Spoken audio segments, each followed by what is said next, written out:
just want to just mention this, that we expect 2 policy statements from you. After those policy statements, we note you are quite busy. We'll request to release you so that you can attend to other matters. But we will still request that we remain with the PS and the IG and indeed the entire team so that we can interact.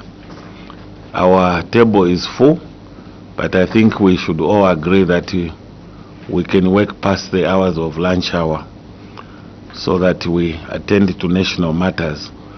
Otherwise, I request that we do introductions starting with your team, thereafter the honorable members present, and then secretariat. Introductions, sir. Thank you, Mr. Chairman. I will request my colleagues to introduce themselves, starting from my right. Thank you very much, Mr. Chairman. Good morning, and good morning, honorable members of Parliament. My name is Martin Dixon, PS Home Affairs and Internal Security. Thank you. Good afternoon, Chairperson. Good afternoon, honorable members. I'm Goodson Sinyenga, Director Planning, Minister of Home Affairs and Internal Security. Good afternoon, honorable committee members. My name is Grafel Msamba, Inspector General of Police. Good afternoon, Chair, and good afternoon, honorable members. My name is Edward Njovu, Deputy Commissioner of Police based at Police Headquarters. Thank you. Thank you very much. I think we know our seniority. I don't know whether the back row there or on my left.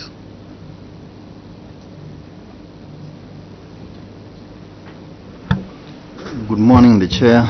Good morning, honorable members of Parliament. I'm Brigadier General Smapuga. I'm the Executive Director at the National Forensic Authority. Good afternoon, Chair. I am Makasa Innocent, Acting State Forensic Analyst in the National Forensic Science and Biometrics Department, Ministry of Home Affairs and Internal Security. Thank you.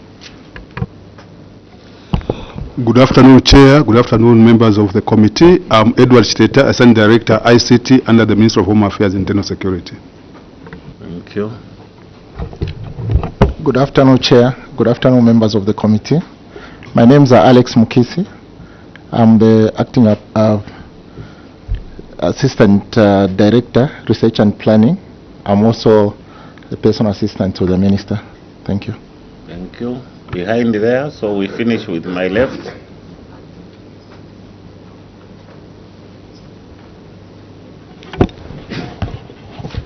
Chairperson, honorable members of the committee, good afternoon. I'm Alik Mulav Moshe.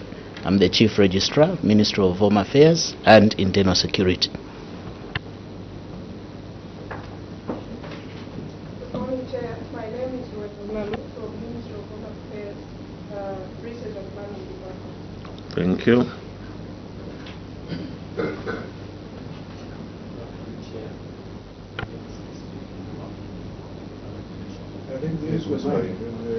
There's a mic there.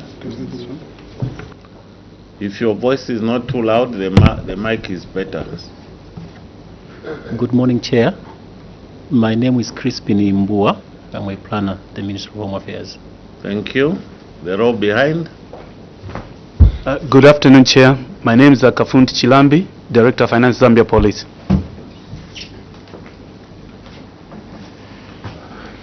Good afternoon, Chairperson. Good afternoon, members of the committee.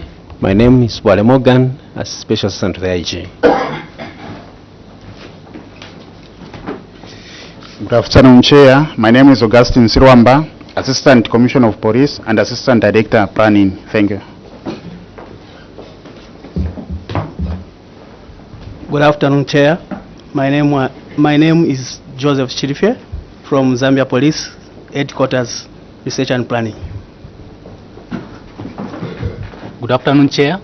My name is Mate Mwenda, Zambia Police Headquarters, Research and Planning. Good afternoon, Chair. I'm Nondo Rapper, Senior Planner under the Ministry of Home Affairs and Internal Security.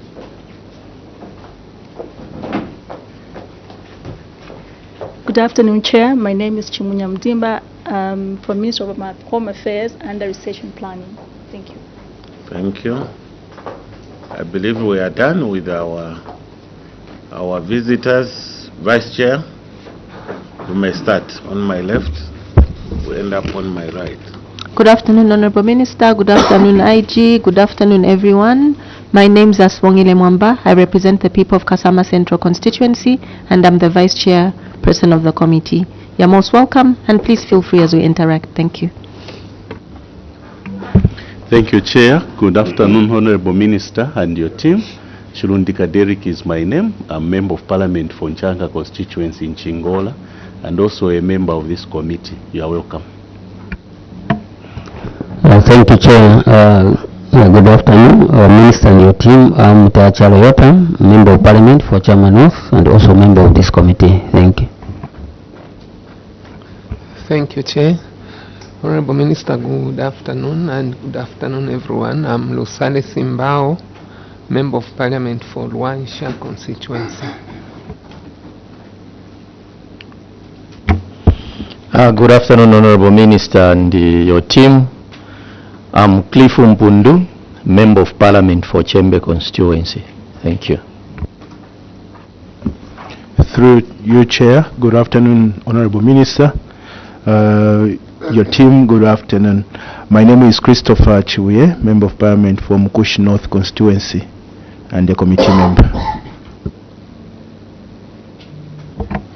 Chair, thank you very much. Minister, good afternoon. Good afternoon, PS and your team, and good afternoon, IG and your team. I am Philemon Twasa, Member of Parliament for Kasenengwa constituency in Eastern Province, and a member of this committee. You are welcome to the committee, Chair. Thank you very much. Thank you very much, Secretariat. We'll end up with Budget Office. Good afternoon, Honorable Minister and your team. My name is Fanwa Chiwama from the Office of the Clerk. Thank you. Good afternoon, Honorable Minister, to you and your team. My name is Elsa Simpamba, Office of the Clerk. Good afternoon, Honorable Minister and your team. My name is Sylvester Kaonga from the Office of the Clerk. Good afternoon, Minister and your team. My name is James Stwala from Budget Office, Parliament. Thank you very much. And retired Brigadier General Morgan Istola, Member of Parliament for Kaoma Central in Western Province, privileged my colleagues here to chair the committee. Once again, the Honorable Minister and the team, you are most welcome, even as we confer you with the immunity under Cap 12 of the laws of Zambia, literally meaning for as long as you do not mislead the committee. During our interaction, all is well, but the same Cap 12 can work against you in the event you mislead the committee. However, I have no doubt that the Minister and his team cannot come here to mislead us. I'm sure they come here in good faith. So together we can tackle national matters as we look at the budget. For Head 15 and Head 11, I would request Honorable Minister policy statements starting with Head 15 and then Head 11. Thank you, sir. Thank you, Mr. Chairman, honorable members of the committee. I wish to begin by sincerely thanking you for according me this opportunity to present the policy statement on the 2026 budget estimates for Head 15, Ministry of Home Affairs and Internal Security. Sorry, Honorable Minister, just to advise, I've just received the notification that we are live on Parliament TV and radio, so just a caution as we present that the nation is listening to us. Oh, that is for everybody. Thank you very much. Let me just start. Mr. Chairman, I wish to begin by sincerely thanking you for according me this opportunity to present the policy statement on the 2026 budget estimates for Head 15, Ministry of Home Affairs and Internal Security. Chairperson, the Ministry of Home Affairs and Internal Security is mandated to provide and maintain internal security in order to promote sustainable socio-economic development for the people of Zambia.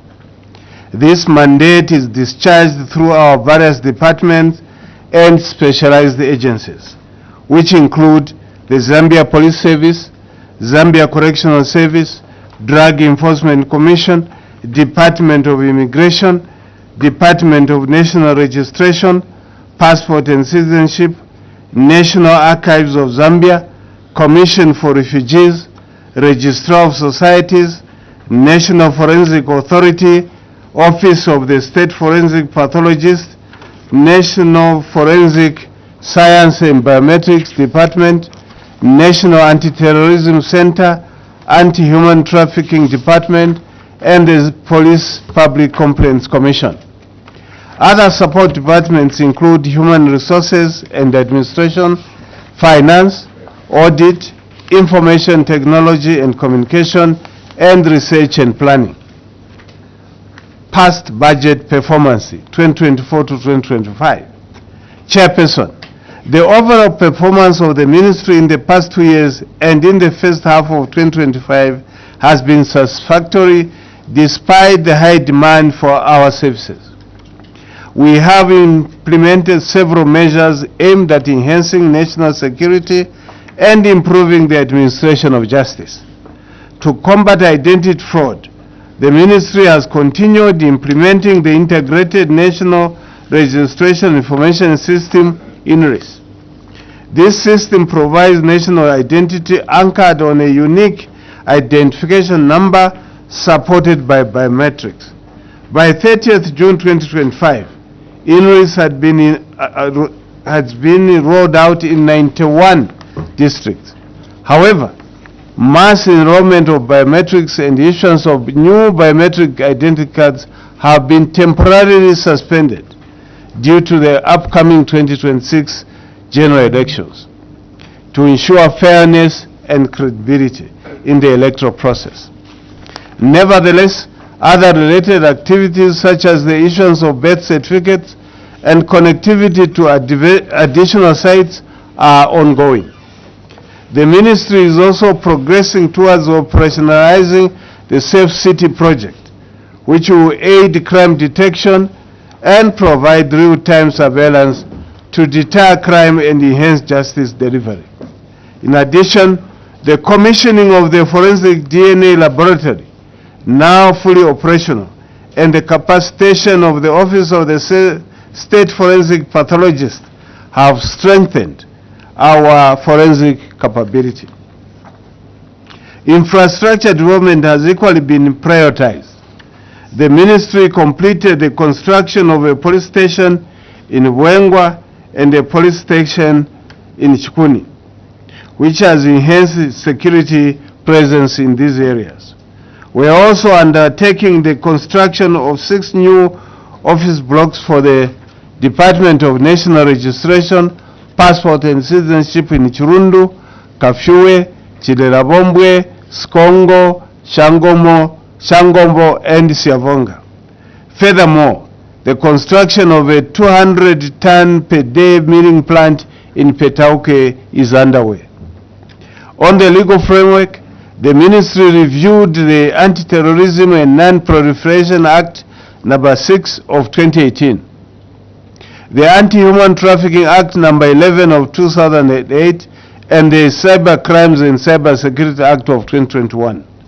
Other laws under review include the Registrar of Societies Act, the Birth and Death Certificate Registration Act, the Immigration and Deportation Act, the National Archives Act, the Printed Publications Act, the National Forensic Act number 2 of 2020, and the Zambia Police Act. Challenges encountered. Chairperson, despite these successes, the ministry has faced several challenges. Among them, 1, low budget allocation. 2, low staffing levels worsened by the incomplete restructuring exercise of the ministry. 3, inadequate specialized and modern equipment. 4, limited office space in provinces and districts. 5, inadequate transport for operations and administration. 6, inadequate housing units for security wings. And 7, weak information and communication technology infrastructure at the provincial and district levels. 2026 policy focus. Chairperson, the proposed budget for the 2026 amounts to 757,160,909 kwacha, of which 559,909,529 kwacha will be funded by the Treasury, while 197,241,380 represent support from the World Bank for the Zambia Refugee and Host Communities Project. The 2026 budget will support the implementation of 6 budget programs, namely 1. Legal identity, civil registration and citizenship. 2. National Archive Services. 3. Societies registration, regulation and standards.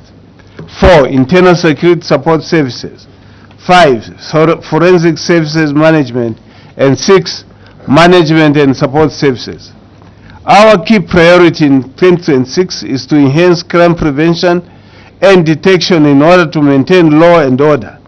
To this end, the Ministry will focus on strengthening the legal and policy environment to safeguard freedoms and liberties through appropriate legislation. 2. Maintaining peace and security before, during, and after the 2026 general elections. 3. Completing the rollout of INRIS to the remaining districts. 4. Completing all ongoing infrastructure projects. 5. Enhancing service delivery and promoting non-tax revenue collection through digital platforms. And 6. Strengthening refugee management programs. Other areas of emphasis will include routine issuance of legal identity documents, registration of vital statistics, preservation of records of national importance, regulation of societies, implementation of anti-human trafficking and counter-terrorism measures, and provision of modern forensic services. Chairperson, in conclusion, the Ministry of Home Affairs and Internal Security remains committed to delivering on its mandate of ensuring internal security as a foundation for sustainable socio-economic development. I therefore respectively submit these estimates for your favorable consideration. Chairperson, I thank you. Thank you very much, Honorable Minister, for that policy statement on the Ministry of Home Affairs and Internal Security, which is head 15. I will now request, Honorable Minister, we move on to the Zambia Police Service, which is head 11. Policy statement. Thank you, Chairperson. Chairperson, allow me to begin by thanking you for according me the opportunity to present before this August House a policy statement on the 2026 budget estimates for head 11, Zambia Police Service.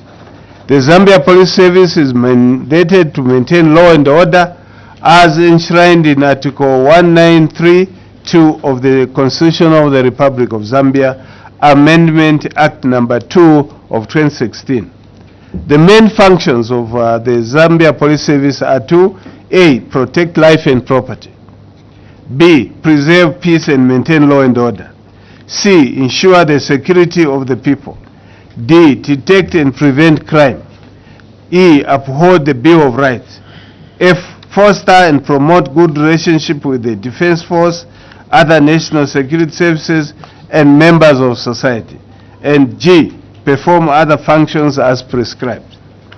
Chairperson, to execute this mandate, the vision of the Zambia Police Service is to be a professional, innovative, and rule of law focused Zambia Police Service. Whereas the mission is to enforce the law for a safe and secure environment through reforms. Past budget performance. Chairperson, let me submit that the overall performance of the Zambia Police Service during the first half of 2025 was assessed to be satisfactory. It is also important to note that the demand for police services have remained high. Further, the Zambia Police Service has put in place a number of measures to enhance security in general and reduce crime countrywide by enhancing community-oriented policing. Chairperson, I'm delighted to inform this August House that Zambia has continued to experience peace largely as a result of the proactive initiatives such as targeted interventions in crime-prone areas, strengthened community policing, intelligence-led operations, and increased patrols. This has been attained with the unrelenting support from the New Dawn government and other key stakeholders. Further, the institution has continued to actively engage the public through various media platforms such as radio, television, and theatrical performances to foster collaboration and promote public safety. Chairperson, in a pursuit to improve policy and legal frameworks, the Zambia Police Service has embarked on reviewing the Police Act, Firearms Act, and other pieces of administration policy frameworks, which will include the service standing orders and service instructions. Further, the institution developed and launched its first communication strategy envisaged to enhance communication within and outside of the Zambia Police Service. The Zambia Police Service projected to collect a total of 108,780,000 kwacha and 638 in non-tax revenue by 31st December 2025. As at 30th June 2025, the institution managed to collect 66,368 kwacha, representing 61% of the annual projections. Based on this trend, the projected target for the year 2025 will be achieved. In addition, for the year 2026, the institution projects to collect 136,638,052 kwacha in non-tax revenue. Challenges encountered. During the period under review, the Zambia Police Service encountered a number of challenges that negatively affected the operations of the institution. Notable among these were: 1. Low staffing levels. The institution has a total strength of 25,837 officers, policing an estimated population of 19,610,769, which translates into a ratio of 1 police officer to 759 citizens. This is way below the recommended United Nations standard ratio of 1 officer to 450 citizens. Further, in August 2026, the country will be holding its general election. According to the Electoral Commission of Zambia, there are approximately 12,000 polling stations across the country. Ideally, each police station requires a minimum of 2 police officers, meaning that at least 24,000 officers at operational level will be required to adequately police the general election. Therefore, there is urgent need to recruit more police officers to meet the rising security demands and to effectively police the 2026 general elections and beyond. It is my appeal to this August House to consider allocating more resources in the 2026 budget to support the recruitment of more officers. 2. Non-payment of other personal emoluments. As at 30th June 2025, the outstanding arrears for other personal emoluments stood at 214,024,923.64 ngwe, exacerbated by delayed payments of leave and repatriation benefits to active officers and those who have separated from the institution. 3. Outstanding debt. As of 30th June 2025, the Zambia Police Service accumulated a total debt of 580,884,289 kwacha 24 ngwe, broken down as follows. Supply of goods and services, 240,551,082 ngwe and 82 kwacha 96 ngwe. Utilities, 107,797,55 ngwe. Capital projects certificates, 18,573,535 kwacha. And other personal emoluments, 214,024,973 kwacha 64 ngwe. Inadequate transport.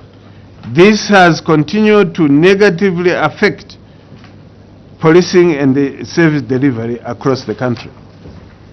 Currently, the institution has a fleet of 952 motor vehicles against an ideal requirement of 1,857, resulting in a shortfall of 905 motor vehicles.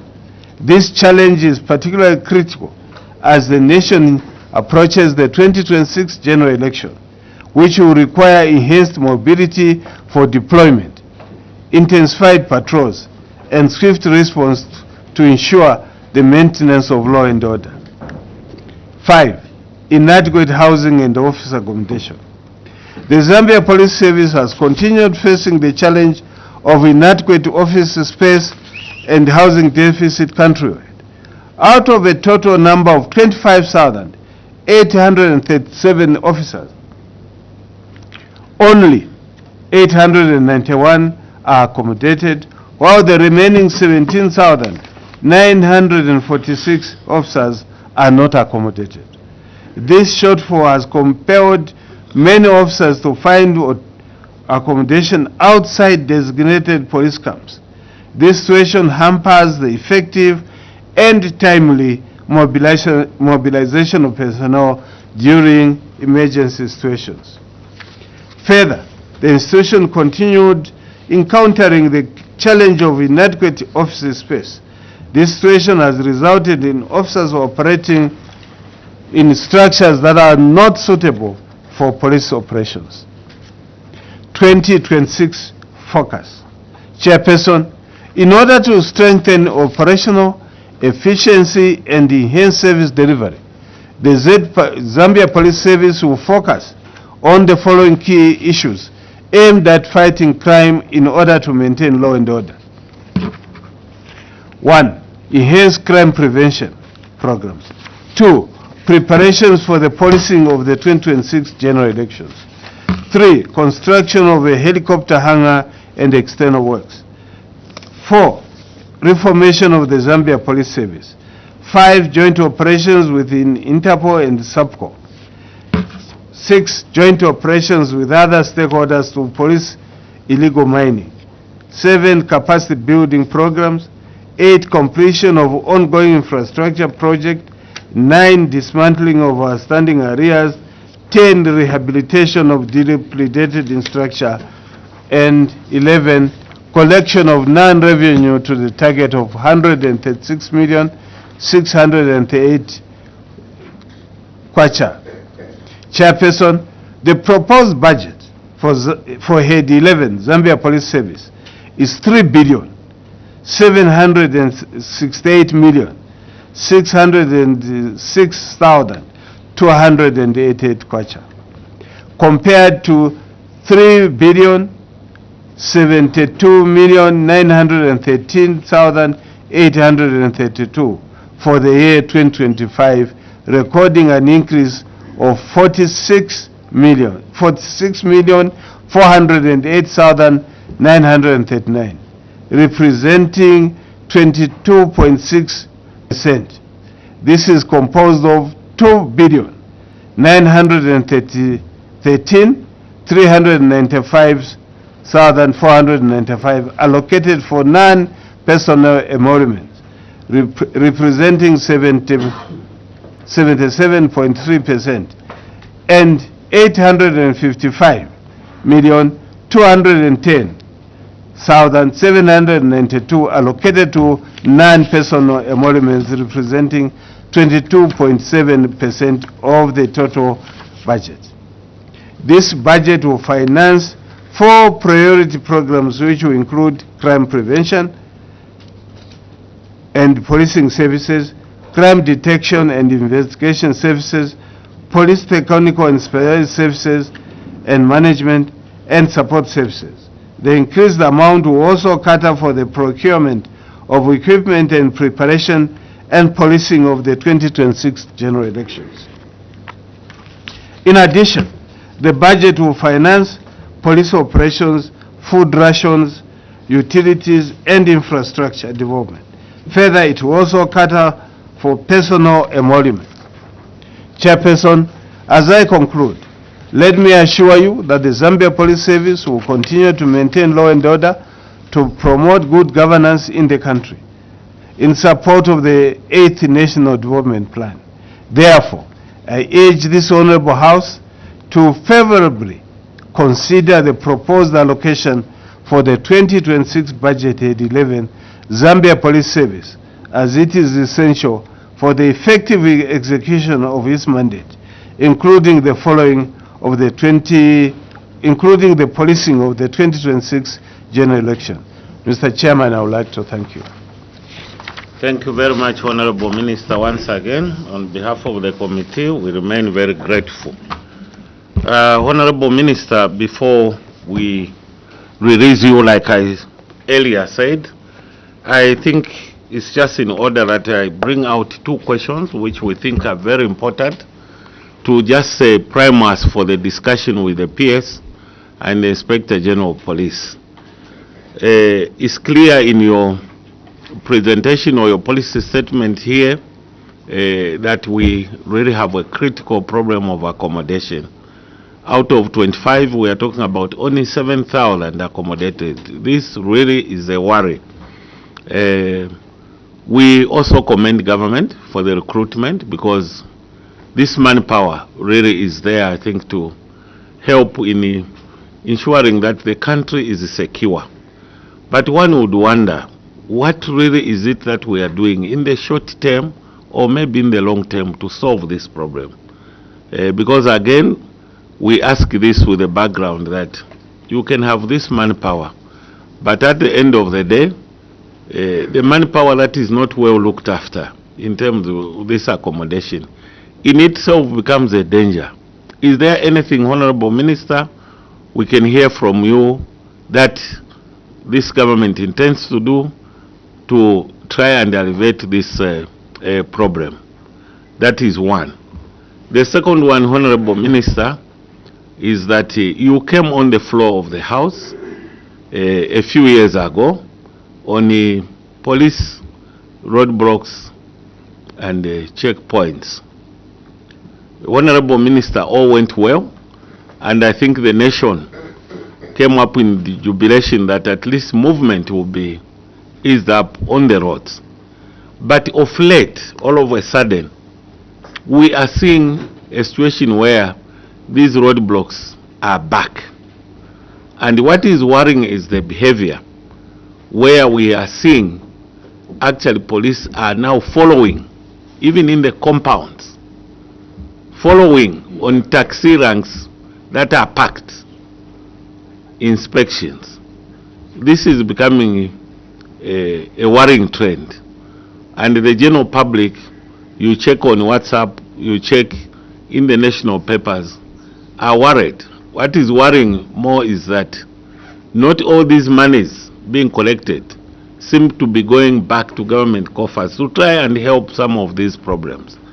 But this money is being pocketed. It's not being accounted for. Maybe would like to hear a comment, Honorable Minister, on these 2 issues, even as we remain dissecting the issues of the budget. Thank you very much, Honorable Minister. Thank you, Mr. Chairman. I've heard your concerns, and I tend to think that these are concerns of members of parliament generally pertaining to the plight of police officers countrywide. We are aware, Mr. Chairman, that our officers are not being accommodated due to lack of accommodation. We are also aware that officers are supposed to be accommodated in police camps for ease of instructions, for ease of instructions. So we are doing something about that, Mr. Chairman. We have been following up that matter. Last week we got a formal response from the Minister of Finance, wherein we have agreed that we factor in the budget the construction of officers' accommodation, and we are going to do that. Because there was, as you are aware, there was supposed to be phase 2 of the program pertaining to construction of police houses. Unfortunately, due to the financial constraints, we could not go ahead using the other external funding which we are supposed to use to construct the houses. But we are going to proceed using internal funding which will be provided by the Minister of Finance so that we can continue. We complete some houses. Some of the houses are not complete. I'm aware of what is happening in Serenge. We will do that, and also we'll start other projects within the ministry. I also want to inform you, Mr. Chairman, that within our own police service, we have some capacity where members of staff can construct houses and police stations, like the ones which I've just mentioned to you, the ones in Wengwa and Chikuni, and the other one in Livingston. We did not contract out. We are using our own officers to construct these houses. We think that we will be able to do that, especially small police stations like somewhere, as you are going to Mongu, there's a small town. We may use our own officers to construct the police station there. So that's what we are trying to do, Mr. Chairman. Honorable Minister, that is an assurance. A lot of people are listening, including from this small town, as you are going to Mongo. Thank you very much. The second question, Honorable Minister. Yeah, I still want to talk about the issue of police houses. You have raised the issue that officers are not accommodated. We are aware. What we do is that if an officer is not accommodated, we pay housing allowance to enable them find accommodation. But it's difficult. Even that requires funding from government. The issue of roadblocks, I'm aware, is an emotional, it's a contentious issue. We publicly announced that we are not going to have and allow illegal roadblocks. That instruction, Mr. Chairman, still stands. Illegal roadblocks. But we are not saying there will be no roadblocks. Roadblocks are a necessary evil in a country where you have no other means to address criminality in the country. There are roadblocks which we will be establishing for specific purposes. Those we will do, and there are security checkpoints. There are very few, like the one in Kapshue Bridge, and I think there is another one after Kapshue, Chisamba. I think there is one in Chisamba. There are few dotted throughout the country. The other issue which we have allowed, the IGs here, we have not stopped traffic management. The officers are supposed to police traffic using acceptable means. Speed traps are necessary. A lot of our people have died on these roads. They are dying every day. If we give you statistics, they are alarming. My brother, the MP for Kasenengwa, will tell you, in Eastern Province, every day, we have more than 20 accidents. And out of that, most of those are fatal. Especially those who are using the motorbikes. I don't know why it's like that. We have a challenge which we should collectively address as a nation. The other issue which we all as leaders should take note, that as a result of no roadblocks which we have announced, a lot of our people are not paying road tax. They are not. A lot of our people are not even maintaining their vehicles. Because they believe that, we have been allowed to move without any restriction. As a result of that, the government is losing a lot of money to service the public. 2, those unworthy vehicles are a danger to the public. They are a danger to the public.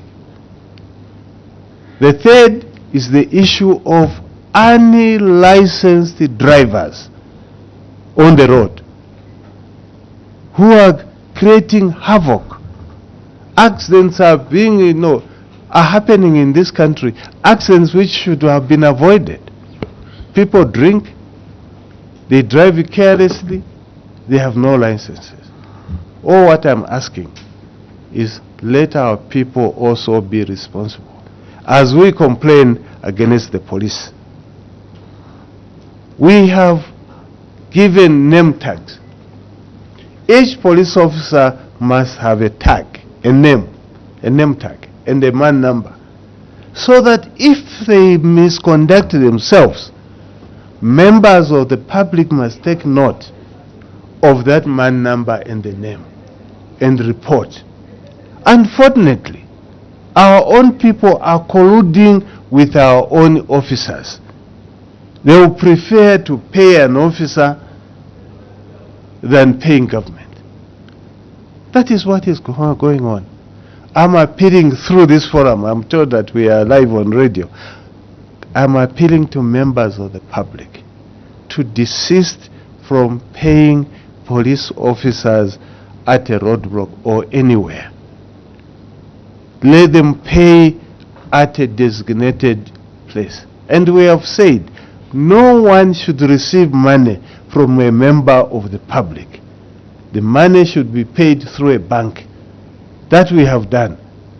The IGs here, we may now start using another platform, using mobile money. Yeah, there are various digital platforms which we are going to use.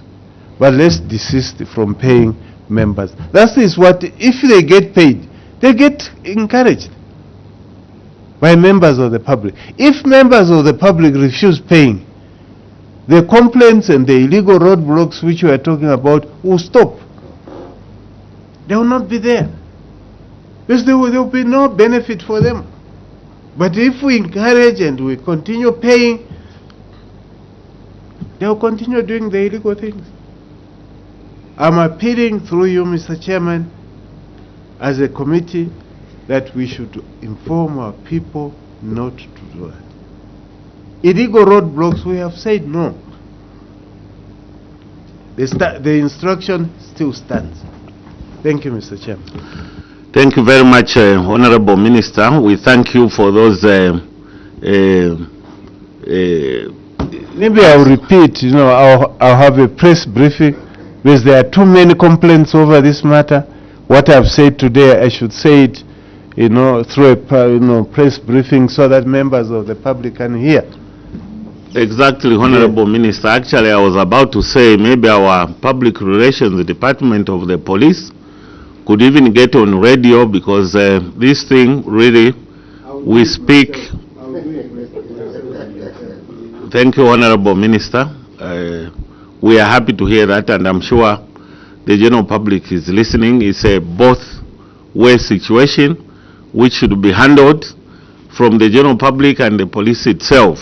But we have heard the Honorable Minister a situation where there are even targets at certain roadblocks given that by end of the day or by end of the week, so much should be remitted to the authority in that local place. This is really not an exaggeration. I think we are talking national issues here. It's better we sensitize the public, because it's like we are having a situation where people will now lose confidence in these well-intended measures. What this government brought out, I think, was really to ease in life, to allow for trade, to allow for smooth movement. But when a situation repeats itself in the way we are seeing, it's very important that we get back again and just try to do some reinforcement. With these few remarks, honorable colleagues, we still have a very competent technical team comprising the PS and the IG and indeed the other senior officers who we are going to interact with. I'm advised we have to release the minister. I can only thank you, sir, for your policy statements and for the two issues that you've adequately handled. We thank you most sincerely, and maybe the last word. Thank you, Mr. Chairman. Thank you, Mr. Chairman. This committee is our partner in ensuring that there is security, there is peace in the country. We look forward to work with yourselves to ensure that we provide for the country, for the people.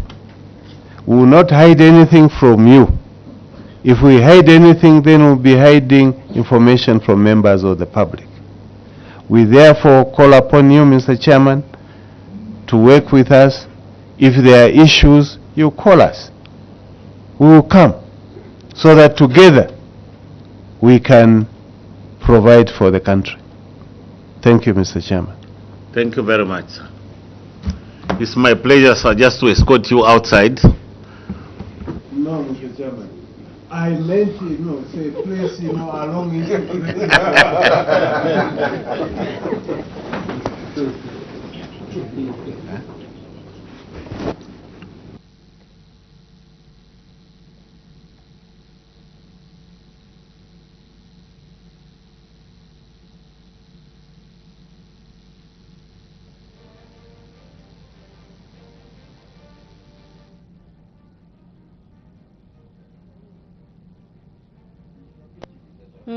I know, I start boil.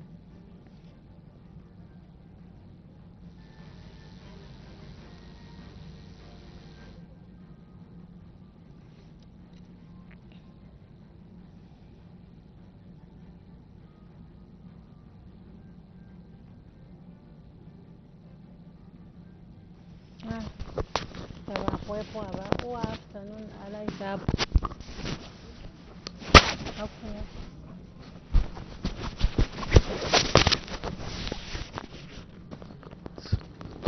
And the Minister of Home Affairs. We have gotten the policy statements. It's now time, the PS, I think, for interaction with the committee. We have a number of clarifications to make arising from the presentation made by the Minister, also just from our research, and also from the presentations we got earlier on in trying to harmonize the budget for 2026, and also a few clarifications from the ongoing budget. So I will allow now the honorable members to ask questions. I want to suggest that we can be taking 2 members at a time. Honorable members, maximum 2 questions per individual, so that we can save on time, and then we allow the PS or indeed anyone in the delegation to be able to respond, and then we can move on.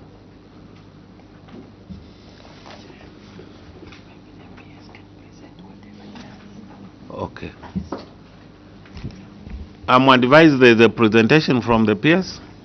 Yes, Chair. Oh, my apologies, the PS. Please kindly go ahead with the presentation, then we can interact. Thank you very much, Chair.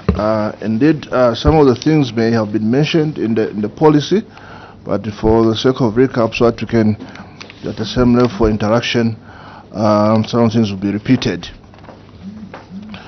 So, Chair, in 2026, the proposed budget for Head 11 Zambia Police is made up of 2,913,395,495 kwacha for personal emolument and 855,210,792 kwacha for non-personal emolument, respectively.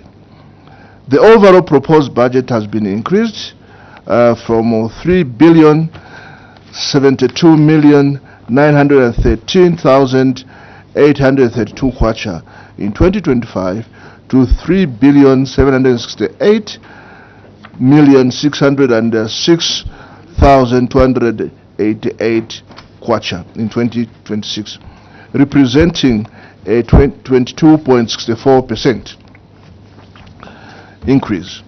The Zambia Police Service 2026 budget will finance the implementation of 4 budget programs, namely crime prevention, policing services, crime detection and investigation services, police technical and specialized services, and management and support services. The programs will, among others, focus on the maintenance of law and order, crime prevention, detection, and investigation, preparation for the policing of the 2026 general election, review of the Firearm Act and other administrative tools such as police service instructions and police standing orders. Further, the institution will prioritize training of officers in modern policing and investigation techniques and other refresher programs and courses. This memorandum is meant to provide an analysis of Head 11 Zambia Police Service budget performance during the period 2023 to 2025. In addition, it presents an analysis of the institution's proposed estimates of revenue and expenditure in 2026. The memorandum covers the following areas: budget allocations for the period 2023-2025. 2. Performance of the budget, the 2025 budget, and reasons for the variance of any. 3. An overview of the 2026 budget allocation to Head 11 and its adequacy in the meeting of set targets. 4. How the 2026 budget allocation aligns with international commitments. 5. Cross-cutting and emerging issues. 6. Constraints faced in executing the 2025 budget and measures put in place to address these constraints. And 7. Proposals, if any, for variation of the estimates within the head and the justifications. 2.0, Honorable Chair, we're looking at analysis of the Zambia Police Service budget allocation 2023-2026 to 2026. The budget allocations to the Zambia Police Service and the proposed allocation for the stated period are as tabulated. Chair, for the sake of time, since you have the reports, I was thinking maybe we could be skipping the tables other than reading through the figures. Indeed, the PS, I think we have these figures here. Thank you very much. The overall budget allocation to the Zambia Police Service from 2023-2025 have been increasing from both PEs and non-PEs. In comparison, the budget allocation in 2024 compared to 2023 increased by 22.9%, while in 2025 compared to 2024 increased by 16.5%. Allocation for personal emolument increased by 20.6% in 2024 compared to to 2023 and by 17.8% in 2025 compared to 2024. Likewise, allocation of non-PEs increased by 39.4% in 2024 compared to 2023 and by 8.3% in 2025 compared to 2024. Table 2 and 5 below show the allocations of the 4 programs and the percentage composition for other allocation from 2023 to 2026. Going to 3.0 performance of the 2025 budget. By 30th June 2025, 1,796,848,214 kwacha per 89 ingwe was released out of the total allocation of 3,072,913,832, representing a 57% in releases. Out of this amount, 265,252,878 wanungwe was for non-PEs, while 1,531,336,888 ingwe was for PEs, as shown under Table 6. Table 6 shows the budget releases, which were at 57% for PEs and 68.6% for non-PEs. Considering the trend, Zambia Police Service will be fully funded by December 2025. The programs undertaken from the above budget releases for non-PEs include maintenance of law and order, prevention of crime, detection and investigation of cases, completion of 4 housing units out of the 66 in Serenje district, rehabilitation of police cells at Iwacha Police Station in Central Province, Samfya Police Station in Luapula Province, Hoodlands Police Station in Lusaka Province, Garden Police Post under Emersdale in Lusaka, and 3 housing units in the Milenge, Luapula Province. Honorable Chair, we have page 5, we have programs where program 1 is crime prevention and policing services. The objective under this program is to prevent all forms of crime by providing proactive and responsive policing services to preserve peace and maintain law and order. Existing output indicators and targets and achievement in 2025 for crime prevention and policing services are shown in the table. We have the column that shows the targets for 2025, and then we have the column for the actual as at the date when we compile this for presentation. Chair, allow me to proceed, or you want me to go through this table? No, please, let's say. Thank you very much, Chair. Program 2, Crime Detection and Investigation Services. To investigate crime, objective of this program is to investigate crime, gather and analyze evidence in order to contribute to the successful prosecution of offenders, as shown in the table below. Program 3, Police Technical and Specialized Services, whose objective is to provide logistical and operational support in order to enhance service delivery. So the table below shows the program output indicator targets for 2025 as and then the actual performance as the time we're preparing this report for presentation. Program 4, Honorable Chair, we have management and support services, whose objective is to provide support services for efficient and effective execution of the institutional mandate. The details in the table is as what was performed during the time under review.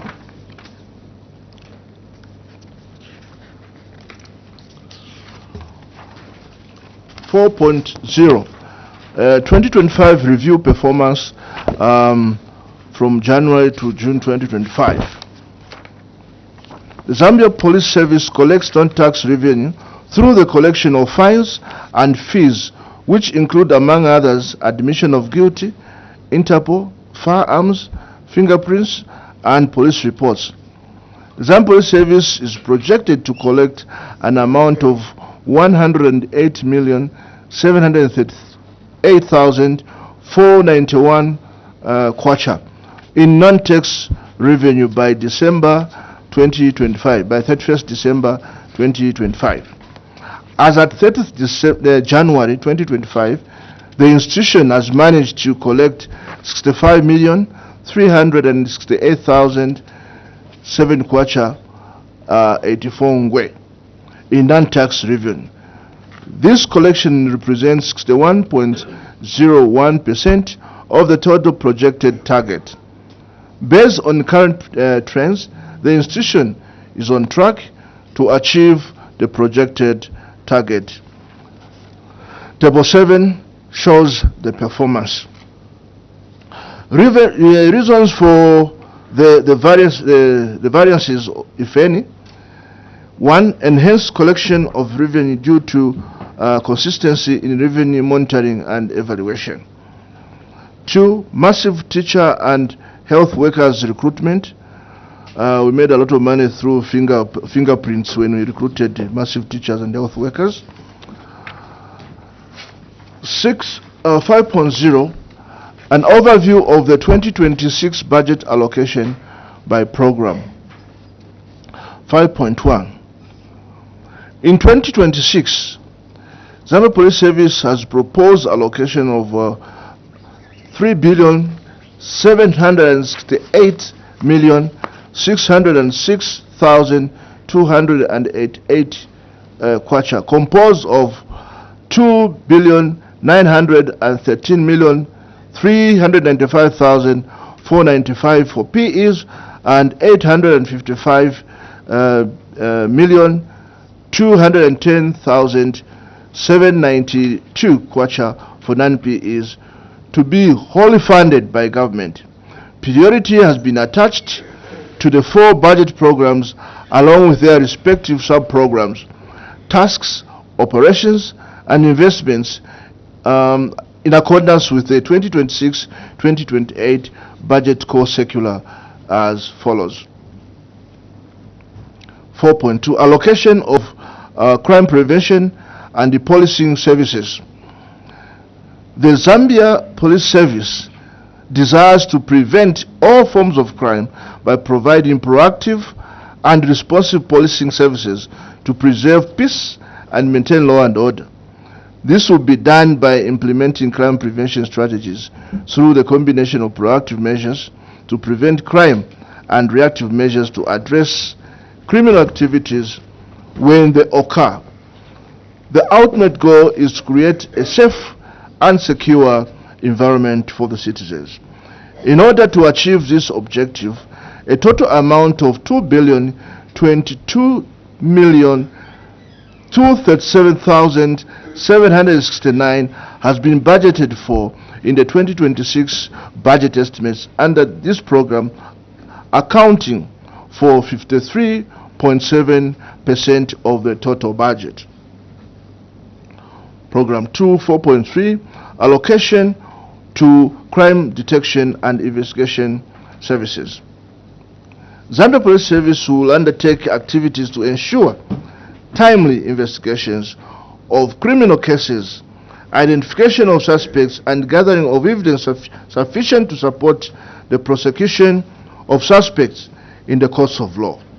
It will also seek to enhance intelligence-led policing so as to support timely investigations of crime, improve security in the country, and reduce instances of crime. The goal is to prevent and solve crimes, disrupt criminal activities, and enhance public safety. The program will also enhance regional and international collaboration in the fight against transnational organized crimes. To successfully implement this program, the total amount of 719,750,950 kwacha has been allocated in the 2026 budget estimates, accounting for 19.1% of the total budget. 4.4 Allocation to police technical and specialized services.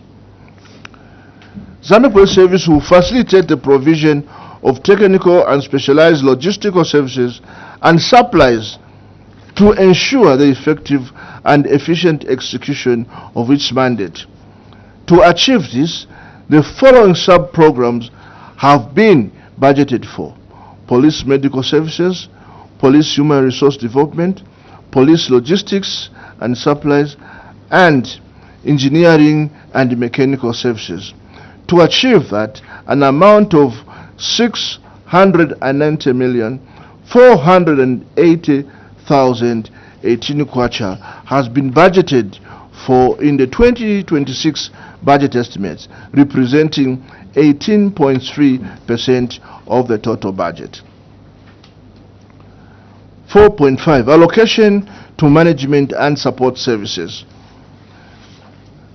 The Zambia Police Service desires to provide effective administrative and management support services to enable the institution to efficiently carry out its mandate functions. To successfully provide management support, the total amount of 336,137,551 kwacha has been budgeted for in the 2026 budget estimates, representing 8.9% of the total budget. The summary of the proposed allocation for the 2026 is as shown below in the table. 4.6 Chair, allocation of economic classification. The Zambia Police Service has proposed to allocate 2,913,395 to PEs and 855,210,792 to non-PEs in the 2026 budget estimate as shown in the table below. This one was a 2 billion, it's showing a 2 million, it's 2 billion. So the table shows the allocations tabulated. 5.0 Adequacy of the 2025 budget allocation in meeting the said targets. It's supposed to be 2026. The 2026 budget allocation is not adequate in meeting some of the said targets due to the following reasons. Increasing demand for policing services coupled with low staffing levels makes it difficult to reduce crime. The operational nature of Zambia Police Service, due to the environment in which it operates, it is difficult to be definitive of the unplanned instances that will require resources. These instances occur spontaneously. How the budget 6.0, how the 2026 budget allocation aligns with the international commitments. The Zambia Police Service commits itself to international organizations such as the UN, the African Union, Interpol, Afripol, SADC, SADCOPO, and COMESA to provide and strengthen, to promote, strengthen, and perpetuate cooperation to foster joint strategies for the management of all forms of cross-border and related crimes with regional implications. Budgetary allocations have been provided to conduct joint operations. In addition, the institution also budgeted for firearms amnesty in line with African Union initiatives to silence the guns by 2030. There is an increase in the allocations towards international commitments to enhance cooperation and help cross-border crimes, thereby promoting peace. 7.0, Chair. Cross-cutting and emerging issues. Zambia Police Service takes health wellness matters and gender mainstreaming issues very seriously. In the 2026 budget allocation, the gender mainstreaming activities has been increased to enhance activities related to gender mainstreaming. Equally, the budget has been allocated to support healthy and related activities. 8.0, constraints faced in executing the budget. Zambia Police Service experiences the following bottlenecks to budget execution. 1. Inadequate budget allocation. Zambia Police Service budget allocation is adequate to effectively execute all the programs and the projects of the institution. B. Outstanding debt. As of 30th June 2025, Zambia Police accumulated a total amount of 580,884,289 kwacha 24 ngwe, broken down as follows. Supply of goods and services 240,551,882 kwacha 96 ngwe. Utilities 107,734,697 kwacha 55 ngwe. Capital project certificates, we owe 18,573,535 kwacha, and other personal emoluments 214,024,973 ngwe. Inadequate transport, Chair.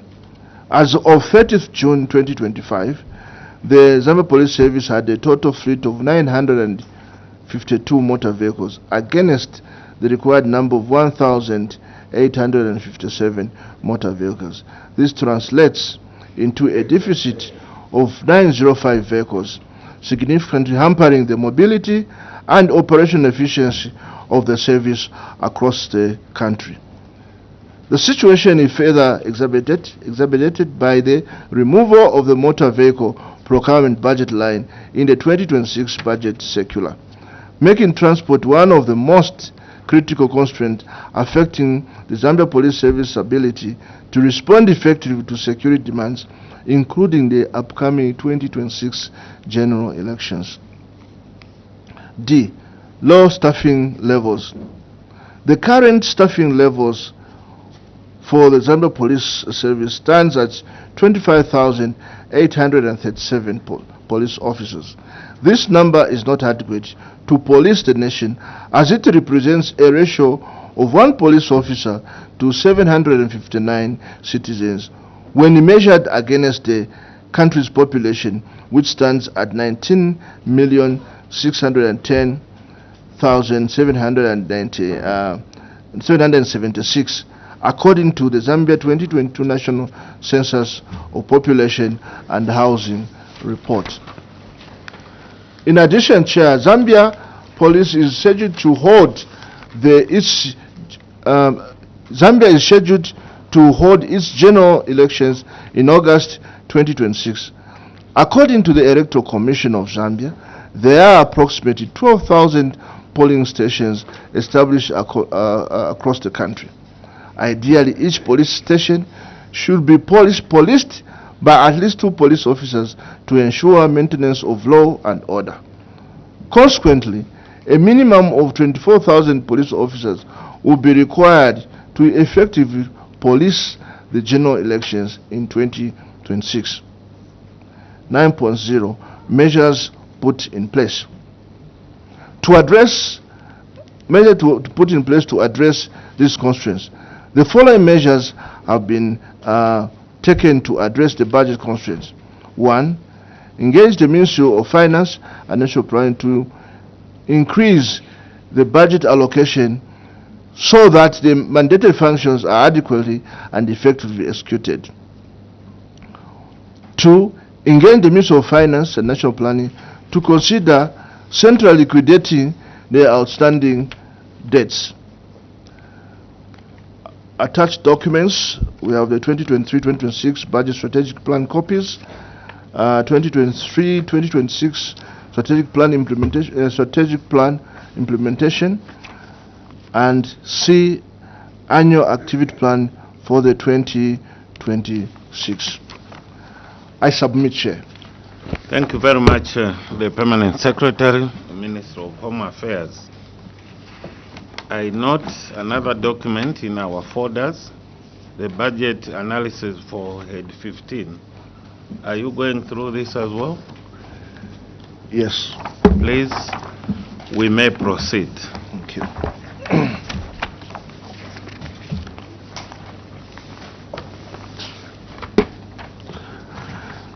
Thank you very much, Chair. I wish to thank you for giving me the opportunity to present this budget analysis memorandum for Head 15, Ministry of Home Affairs and Internal Security. Honorable members, it is on our folders. The original, the folders we got yesterday.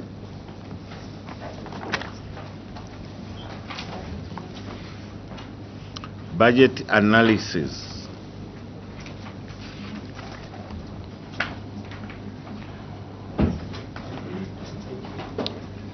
Thank you. Is everyone there, honorable members? Honorable Mpondo requires a copy.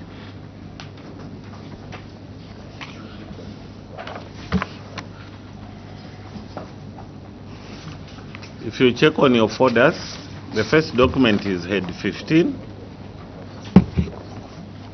Yes. Are we on the same page, colleagues? Sorry for that. Yes, we may continue. Thank you. Thank you very much, Honorable Chair. The memorandum provides an analysis of the budget performance of Head 15, Ministry of Home Affairs and Internal Security for the period 2024 to 2025. In addition, it presents an assessment of the Ministry's proposed estimates of revenue and expenditure for 2026. In 2026, the Ministry has been allocated a total proposed budget of 757,160,909 kwacha, broken down as follows: personal emoluments 159,183,874 kwacha, non-personal emoluments 577,977,035 kwacha. The component of non-PEs is made up of 400,735,655 kwacha from the Treasury and 197,241,380 kwacha support from the World Bank. The financing from the World Bank will go towards the cost of implementing the Zambia Refugee and Host Communities project.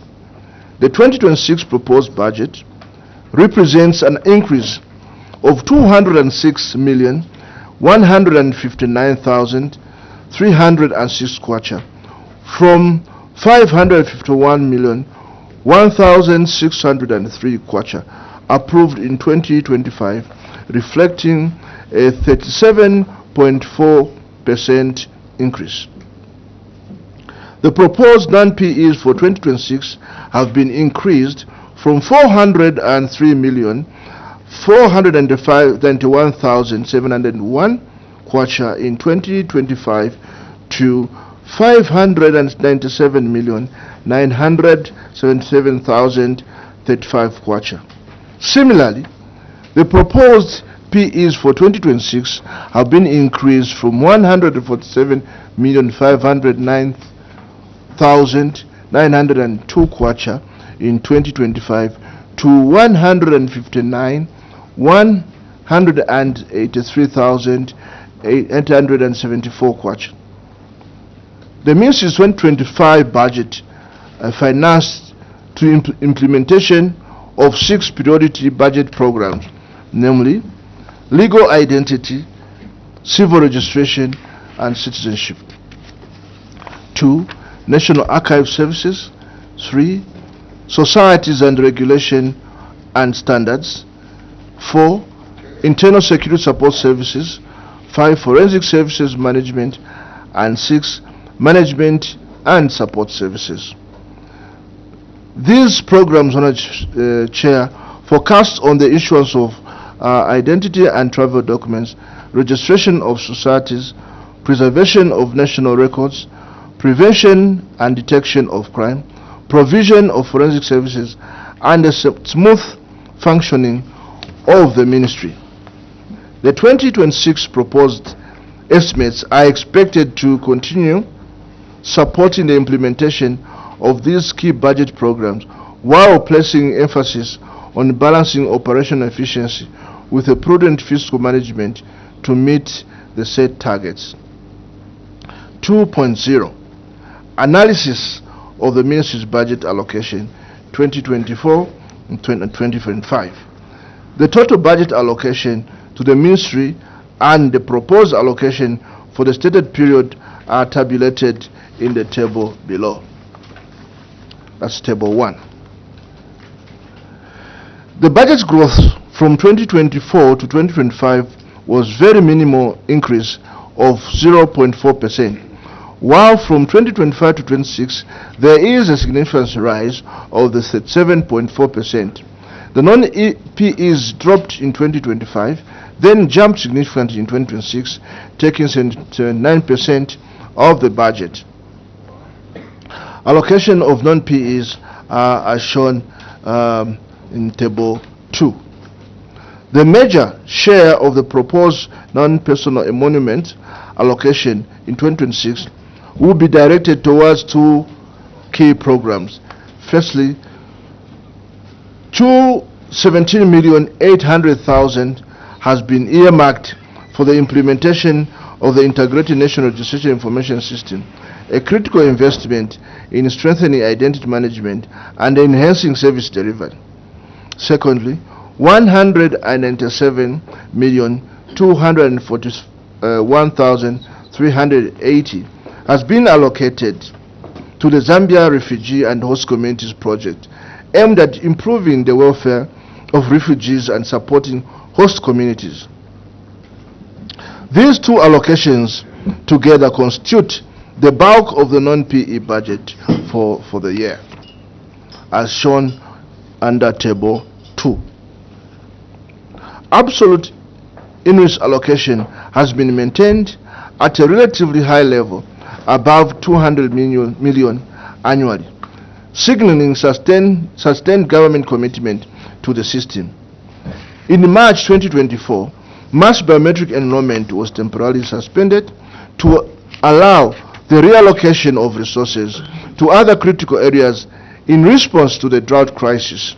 Nevertheless, INRIS deployment is ongoing. To date, the system has been rolled out in 91 districts. 2.2 Allocation to infrastructure development. To improve the work environment and enhance service delivery, the Ministry has continued to invest in infrastructure development. Allocations for infrastructure development are provided and reinvest funds by the Ministry of Finance and National Planning. However, these allocations have been on a declining trend over the past 2 years. In 2024, the Ministry received 25,884,039 kwacha, which was reduced to 24,570,889 kwacha in 2025. The proposed allocation for the 2026 has further declined to 23,153,633 kwacha. The programs implemented under the reported budget performance included the construction of Chikuni and the Wengo Police Station, as well as the completion of the rehabilitation works at the National Anti-Terrorism Center, the National Archives, and the Department of National Registration, Passport and Citizenship Offices in Lusaka, Ndola, and Livingstone. Table 3 shows the 2024 performance against the set targets. 3.0, the performance of the 2025 budget. As of 30th June 2025, a total of 392,236,003 kwacha 636 ingwe has been released out of the approved allocation of 777,188,377 kwacha. The approved amount includes supplementary funding of 226,186,774 kwacha, approved to support the mobile issuance of national registration cards, representing a 50% release. Out of the total funds released, 318,481,152 kwacha 36 ingwe was allocated to non-PEs, while 73,754,851 kwacha was allocated to personal emolument. From this budget performance, the Ministry embarked on the construction of 6 national registration offices, 1 in each of the following districts: Kafiwe, Chirundu, Shangombo, Chilabombwe, Singogo, and Siavonga. Other programs undertaken included the management and protection of refugees, provision of forensic regulatory services, delivery of forensic science and forensic pathology services to law enforcement agencies, and the execution of anti-human trafficking and anti-terrorism operations. Additional activities covered the registration of societies, preservation of records of national interest, and the rollout of the integrated national registration information systems.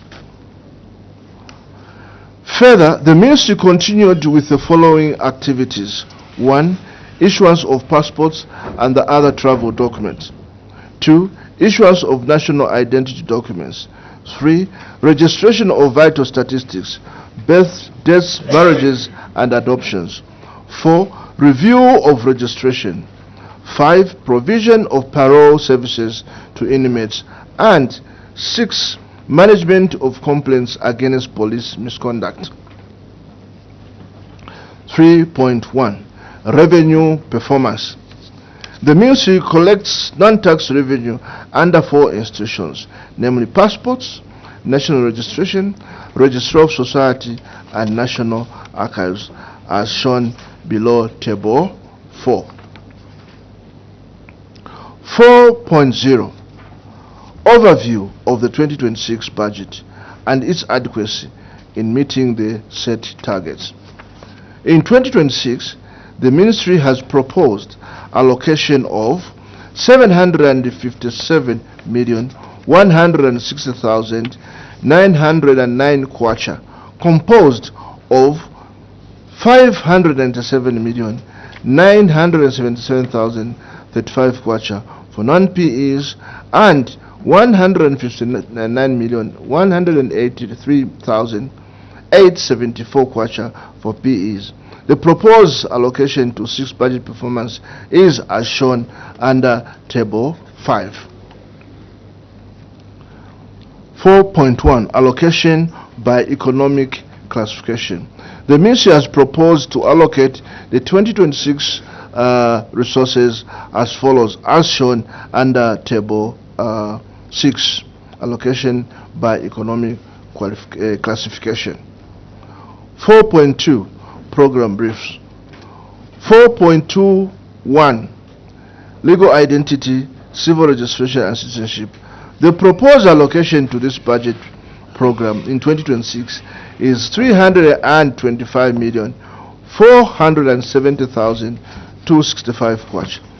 These funds are allocated for civil registration, national registration, passport and citizenship services, and provincial registration administration to facilitate the provision of legal identity through national registration, conferring appropriate civil status, issuing national travel documents, and the acquisition of citizenship. guidance. Explain to us, since we are there.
The national budgets are designed to operation national development plans. In this case, the 8th National Development Plan provides a framework for guiding national priorities. The understood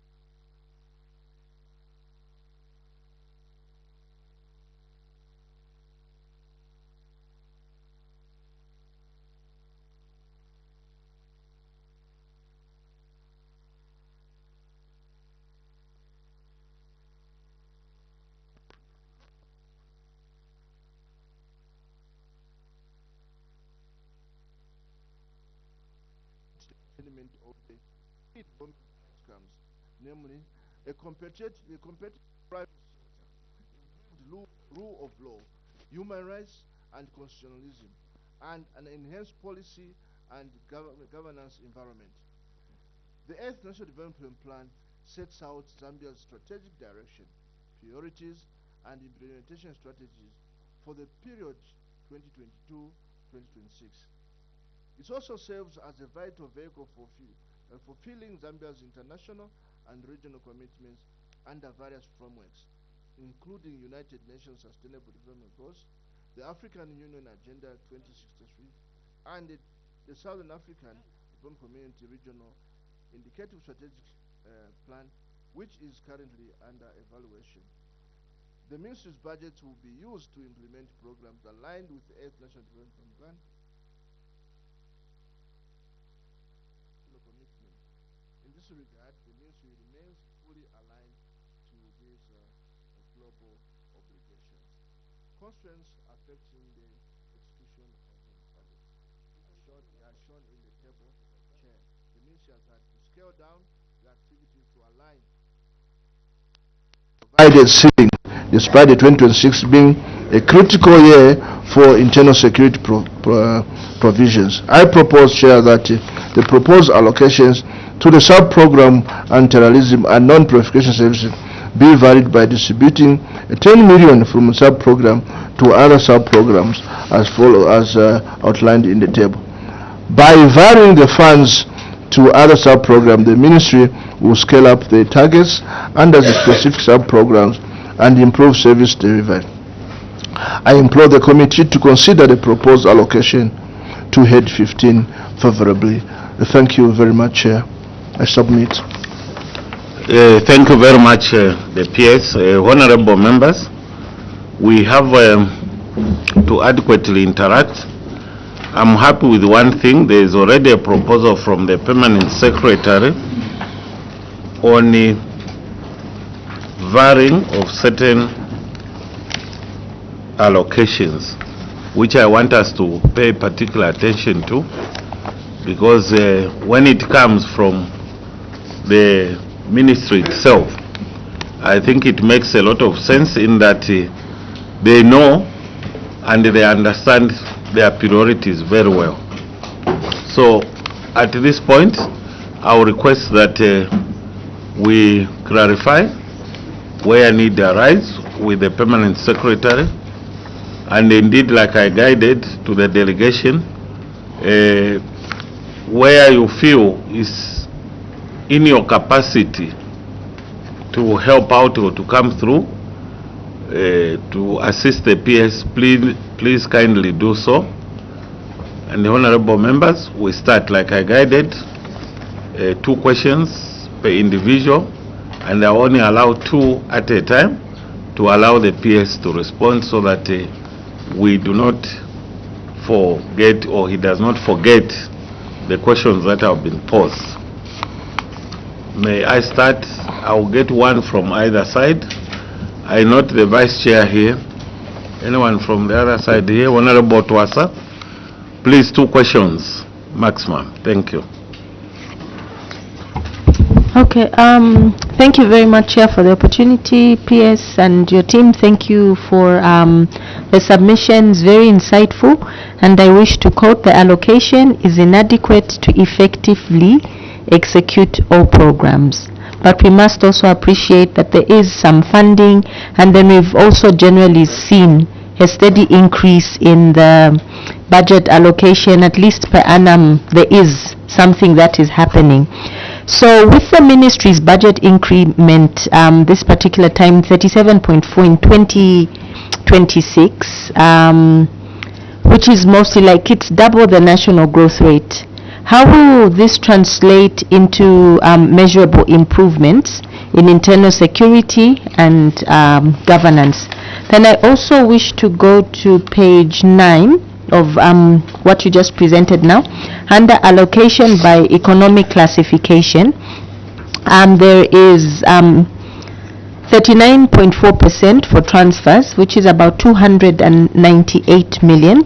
The committee would like to know what exactly these funds are financing, and how will the ministry ensure transparency and accountability of these funds? I thank you, Chair. Thank you very much. You only have 1 question? Okay, please. There are 2 already? Yes. Okay. Honorable Twasa. Thank you very much. Mike. Oh, sorry. I'm going to use this one. Chair, thank you very much. Chair, maybe you may allow me also to, it's not a question as such, but I'll call it a bonus question, riding on the questions that you asked the minister. Now that is gone. PS, we have also noticed a trend where your officers, the Zambia police officers, will identify a certain stretch of the road where either the signage has been vandalized or the road markings are not clear. Then they will set a trap there. Not speedy trap, just trying to stop vehicles for not following some road traffic rules. When actually on the road, we speak to road signage. It doesn't matter whether you stay in Charleston or Kafue, road signage will guide you. But where it's been vandalized, that's where they go and station themselves, so that they can, catch motorists who may not be aware of the signage in that area. Instead of maybe the police officers reporting to necessary authorities so that they can come and replace the signage there or redo the road markings, because that is one way that you can prevent road accidents that the minister knows lamenting about. We have seen that trend a lot happening. I don't know how your ministry deals with that, because it's very common. Now, I also wanted to find out, PS, thank you to allow me that opportunity, Chair. Go ahead. I wanted to find out from UPS why the civil registration has achieved less than their set target for 2025. Against the target of 120, I think we only did 57,000. 120,000, I think we just did 57,000. And I also wanted to find out the corrective measures that are being put in place to ensure every citizen is documented in line with the 8th National Development Plan inclusivity goals. Unfortunately, what I noticed is that a huge allocation went towards NRC registration, ignoring this very important component also, where people should be documented at birth. So And to that effect, we have actually recorded less than 50% of your target, set target. So I wanted to find out where the problem could be. So I can go to the second question. Yes. Thank you very much. And how does the ministry plan to expand its revenue base that goes beyond just these fees that we can collect through maybe the fees that we pay, firearms and so on and so forth? Yeah. Thank you, Chair. Thank you very much, the PSAs. You attend to those. I just want to emphasize or to add on to the second question by Honorable Twasa. What is trying to say here is that stakeholders, those we have met before, have actually suggested that maybe instead of funding the national registration cards direct, we should actually direct these resources to registration at birth, so that we have a situation where going forward we can have a situation where those born now and going forward, they actually have registration already done at birth, so that by the time it comes to NRSA registration and everything else, we have all the information in our database, and that way we can be able to catch up all the citizens in the country.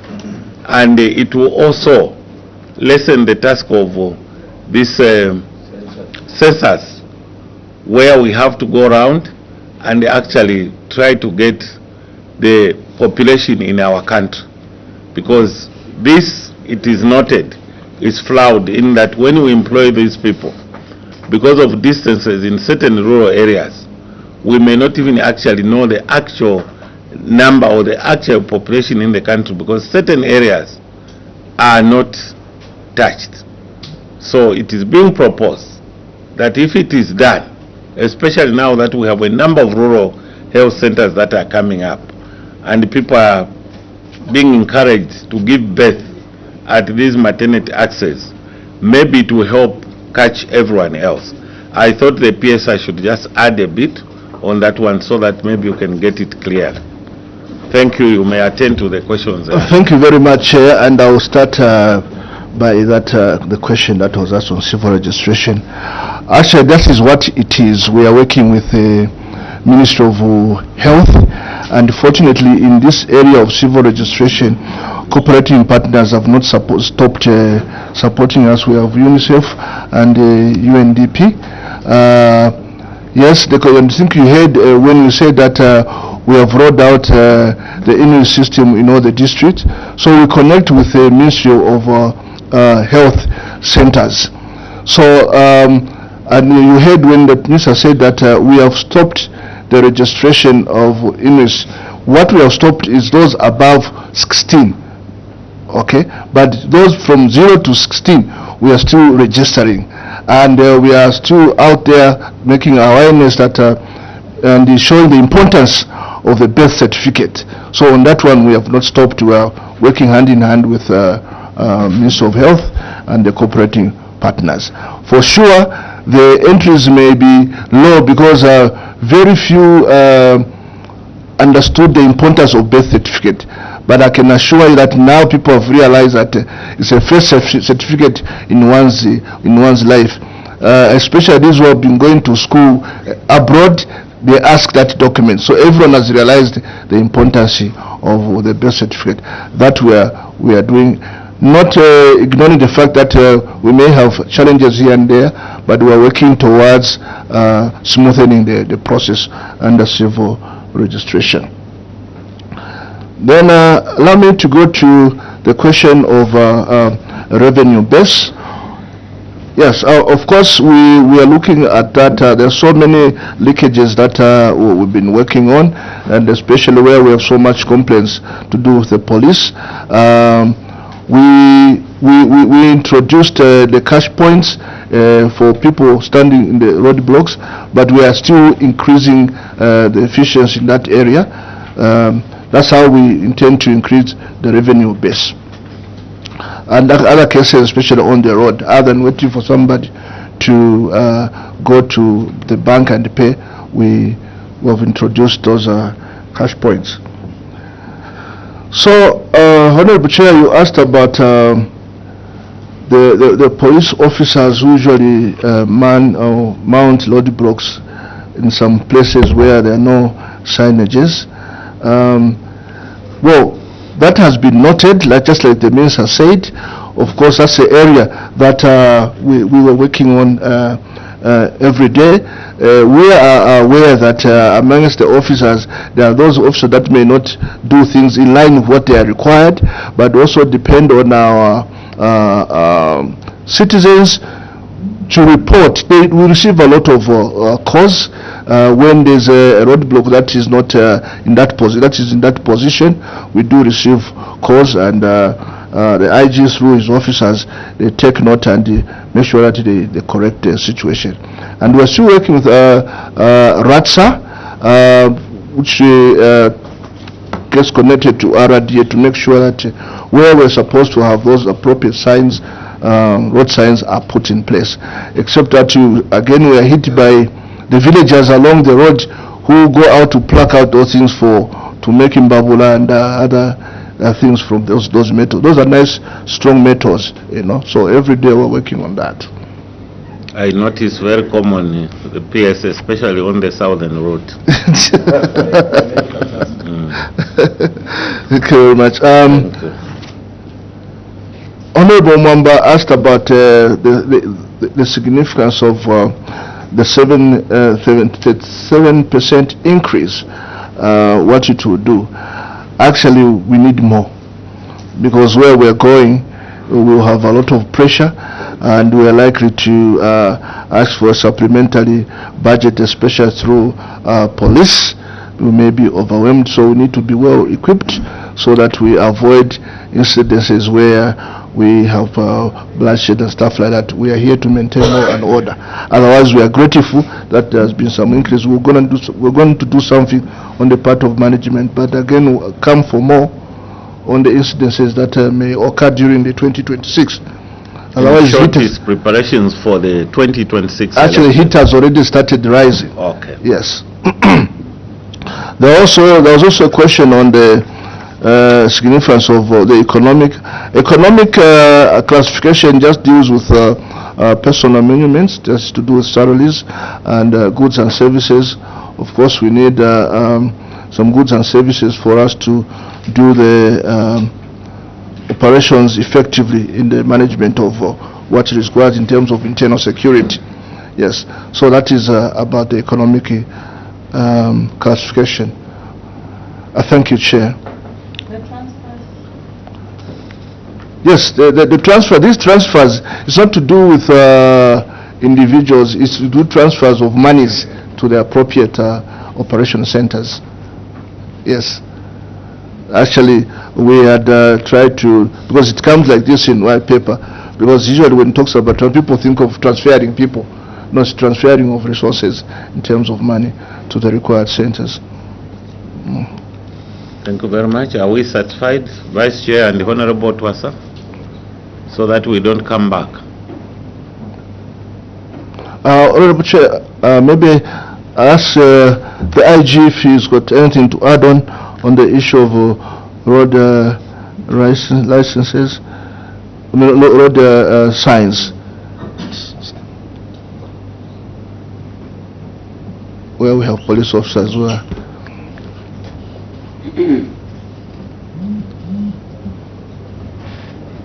Your mic, sir.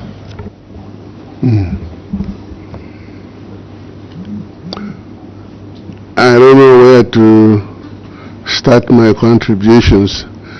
You say sometimes police officers are placed at the points where there are no road signs and so on. That would be unfortunate, because if, for instance, our officers place themselves at certain strategic points, it's because maybe they know and they can read, I think, the speed limits in that area. And of course, there may be some people, especially motorists, could be accessing a certain place, for a first time. They may not know. They will depend on signage. But for those that are local people there, they know the speed limits of those areas. Certain built-up areas, we know in our highway code that you cannot exceed a certain speed limit, even if the signage was not because we've been instructed through highway code that certain built-up areas have only a certain speed limit, and therefore it's uncalled for to rush and then give an excuse of signage. On the other hand, of course, RATSA is supposed to do some mappings around areas to see where there is need for putting up signages, but maybe they lack also resources. I cannot speak for them, but I can pass the buck on them in terms of the deficit of signages here and there, because they are the sole responsible company to do that. But sometimes these things don't come so easily because they've also got excuses, and when they are not here, I cannot attack them because they are not there to defend themselves. But that's all I can say about the signages that are not here and there. But we can also advise we can instruct our traffic officers to stay out of such ambushes, because these would be deemed to be ambushes if there is no signage to warn the motorists to drive at a certain limit, and then encourage officers to be there. That would sound unfair. I submit, Chairperson. Thank you very much, sir. Honorable members, another two. I note Honorable Muvika and Honorable Chibuye. Maximum 2 questions. Just in summary, 2 points of clarification. 2 points of clarification? Yes, just like 2 points. Okay, we hold on. Yes. PS, the issue of transfers, I think there is need for clarity, because there is no way it can only be transferring monies and you spend 40%. So how, what modus operandi are you operating on to just transfer money and you spend 40%, unless there's other issues that you're not telling us? And then also the other issue is that why is it that we're already speaking about a supplementary budget before we've already passed this actual budget? Why are we already looking to it to say that the funding is not enough? Because remember, we're also speaking about 2026. How possible will it be? It will be a very busy year. So if we are speaking now about supplementary budget before this actual budget, then I think there's a serious issue. Thank you, Chair. Thank you. The PS. Thank you very much. Thank you very much, Honorable. Yes, the way it is written today, transfers from the reference book that we use, it brings up such questions.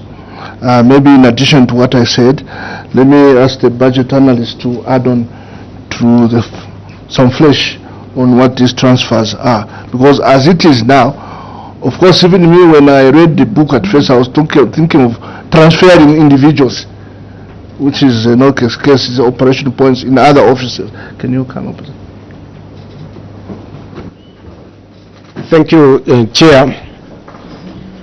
What transfer means in the first place, these are resources. Transfer is a code name for resources that are distributed or appropriated to grant-aided institutions. That's the code name. So now when you look at that, it takes almost 40% of the our budget. These resources will go to institutions like Commission for Refugees. You realize that there is support that we're going to receive from the World Bank of over 197 million. So that component of support from the World Bank makes the bulk of the allocation to our transfer or to our allocation to grant-aided institutions. There are several of them in that component. We have National Forensic Authority. We have National Forensic Science and Biometrics Department. We have Parole Board. We have Commission for Refugees, which is taking the larger component. And then we also have Police Public Complaints Commission. When you add up what is coming from the government or the treasury, it will only amount to around 39 million, or around 54 million. The rest is what is coming from the World Bank. So when you look at, first of all, we appreciate the code name for allocations to grant-aided institutions. Instead of writing allocations to grant-aided institutions, it shows transfers. That's the code name. Thank you, Chair. I hope that clarifies the issue. Thank you very much. You are happy there, Vice Chair? Yes. I think it's the code name. Thank you very much for the explanation. It clears us. The honorable members are indicated. Honorable Mvika, please, maximum 2, and the Honorable Chibuya. Chair, thank you very much. PS, what accountability measures have you put in place to ensure that the increased revenue collection supports the service delivery and not just the administrative overheads? And also, I want to find out why at the ministry you only resolved about 38% of the public complaints in 2025, and what reforms have you put in place to ensure that we improve on systems responsiveness and accountability? You're not getting me. This flow. No, this flow. I'm covering this flow. I was passing through some dust road in Choma. I start from number 1? Yes. Okay, thank you. PS, good afternoon. This afternoon, I know. I want to find out what accountability measures you have put in place to ensure that the increased revenue collection supports service delivery and not just administrative overheads. The second one is why is that the ministry only resolved 38% of the public complaints in 2025, and what reforms are you going to put in place to ensure that we improve on citizen responsiveness and accountability mechanisms? Well, Chairman, the minister and the PSA were talking about transport, but from what you have observed, our vehicles, the CDF vehicles, most of them, when you look at them, they have no tires. They are failing to service the vehicles. If you are to give them 900 more vehicles, how are they going to service them? Of course, we know that they need transport. Thank you. Thank you, Honorable MP. Thank you very much. Honorable Chibuya. Sorry, Chair, maybe with your permission, because he has asked about 3 questions. Maybe I attend to them quickly, then I... Okay. Thank you. Pending one for supplementary budget. Pardon? The pending question for supplementary budget.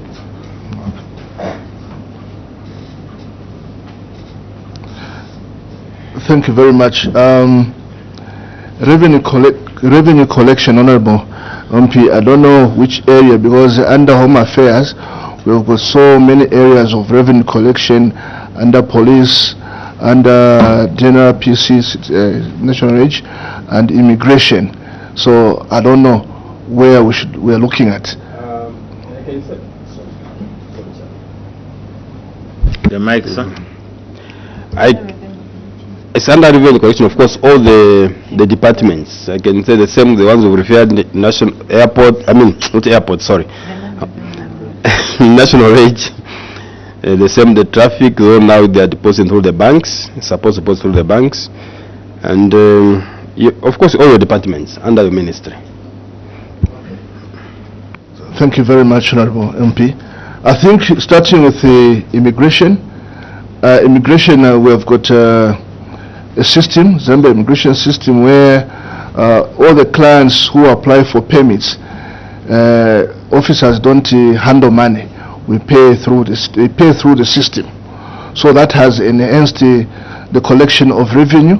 I think if you look at the collection of revenue under Home Affairs, immigration is the highest, even contributing to the treasury. Coming to small through receipts, registrar of societies, of course, registrar of societies, also citizenship and passports. We are now moving to GSP. The people will be paying through the system. That's a policy that has been guided. So that's where we're going. Police, we do pay through the system, except we are still trying to enhance on the monies collected at roadblocks. Basically, we have gone digital in most areas in terms of collection. That's why there's been this increase. You also talked about the Police Public Complaint Commission, what we are doing. You may be aware that we are reviewing the act, because what just used to happen when people take complaints there, of course investigations are done and then recommendations are done. At some point, when the citizen get back to complaints, nothing was done.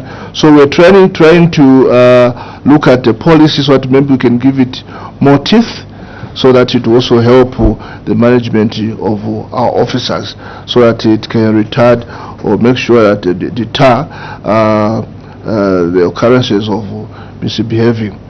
Yeah. So on the service delivery, where we provide services, especially for immigration, citizenship, what we have done at the moment, actually, we have closed down. Of course, we cannot say that it's perfect, because we used to have a lot of complaints that there's a lot of corruption. For example, when one wants to get a passport, there's a lot of corruption. At the moment, we can assure you that citizens are getting NRCs and passports freely. Of course, we cannot say that there could be no one or two incidences, but we have reduced it drastically. If we were to go where we issue the passports in town next to Bank of Zambia, there used to be a lot of people there. We have a police stationed to the gate that goes to the office, basically trying to screen the people who go there. We have also stationed the police officers in plain clothes to see people enter there for the purpose of corruption. That has helped. We have reduced, and also it has helped to increase revenue in terms of increase in what is happening. So, Honorable MP talked about Madam Mwamba there, Honorable Mwamba, on the supplementary. Looking at the projections that we have, and what we have, the experience that we have been having in the year of elections, that's why we anticipate such issue of supplementary budget. Actually, we're just trying to start lobbying before that time, so that when that time comes, you will support us. Oh, these people had mentioned this thing that has happened. Yes. I want to believe the PS is talking from now experience. He has already foreseen the problems. Indeed, Chair. We take note, sir. Yeah. Transport, the honorable member here asked about you require, in fact it's about, you have 50% of what you require. But he's saying we are having problems already servicing these Land Cruisers we got through CDF. Thank you very much. My note, the PS, is that I think we need to streamline. You need to engage with the relevant ministry. We are having a problem right now. I think members of parliament will agree with me. Those vehicles were given out without clear instructions. They come back, some police stations come back to councils to say service the vehicles. The councils are saying there is no provision for us to get back to service these vehicles. And like you have already mentioned here, we are aware your budget is very inadequate. So we still have, or we seem to have this pulling up and down. You know, CDF also comes now with very clear instructions. Many people want to believe it's money that the MP or the council can anytime maybe shuffle with and say you can do this, you can buy tires. Currently CDF works in a manner that by end of the year, by December, we have proposed the whole amount. If it's this 40 million that has come, it is broken down into projects, into loans, into grants, into bursaries, into skills, and I can assure you we are required to have that approved by January. Once it's approved, no one or no MP, no council has got the authority to shuffle any of that amount. The approval process is quite long. It goes back to the ministry itself. PLOG has got to sign, Attorney General, so it becomes impossible. So sometimes councils or members of parliament, they are seen like they are very rigid. They would not want to help even when the problem is there. So I think just to assist the member of parliament, we need a very straight line with your ministry as well as the Ministry of Local Government. The maintenance of these vehicles, who is responsible? If it is back to Ministry of Local Government, then councils will know. So even at the time of planning, there's some little fund reserved for that, which will be approved in advance. So this is the problem we are seeing, we are facing as members of parliament, in as far as what your officers in the stations may perceive to be MPs or the councils not wanting to assist in that vehicle. I think that's a point. So that was the point was being delivered. Maybe a comment. Thank you very much, Honorable Chair. Point taken. I'll ask the IG that we take it up on the issues of maintenance of those vehicles. However, we were under the impression that whilst the police use those vehicles to provide law and order in the communities, that's why it is said CDF, we expected that there has to be a line that should be put in place to service these vehicles. Now we're having ambulances, we're having the same for the police. If they all go down, then again we'll get back to square one. Not only that, sir, yes. You know how expensive it is, the road equipment. Yes. So I think I'm lobbying through you, Chair, and the MPs are very. Maybe we could just ask the CDF committees to set aside something for once would come in as for Zambia police member, hours would come in, because we need to realize that the officers don't sleep. Those vehicles don't even rest. That's why it is recommended we buy hard Randy Cruisers, because throughout you receive a phone call this side. By the time we come, so they run 24 hours. That's why we should not get tired that the vehicles get damaged and stuff like that. We don't sleep. IG. Thank you very much. I'm delighted that we share in the problem, mutually, because in the past when the police talk about the budget line to support these vehicles, we would get I think what I would call a cold reception. But now that the CDF vehicles come handy on the laps of members of parliament in their constituencies, then they know what the police go through. The Honorable Minister was saying, if we can't handle 900 vehicles. How possible is that they're going to handle 2,000 vehicles? In the first place, those vehicles, even if they were to be raised to 2,000, they wouldn't be sufficient for the police. If you look back, I can speak for myself. When I was young, living in the community, policed by the colonial police or just the post-colonial police, we would find vehicles, not less than 6 vehicles parked at the police station, because each shift had to have a vehicle, its own, not transferable to another shift. And then the administrative office, and then the criminal investigation officer, they had their vehicles. We used to house special branch, they will have their own vehicle, and then we would have CAD. They will have their own vehicles. They used to have about 6 vehicles. Even each police station used to have a pump, a fuel pump. Today we have only maybe one at one local place. If it's Luapula, you will have one at Mansa. And whenever there is something, there are all vehicles from whether it's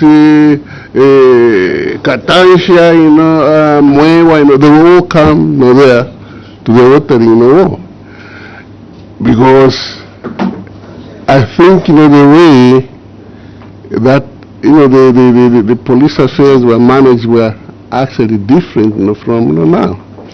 Maybe not to spare you, I think we went through a drought of resources as a country.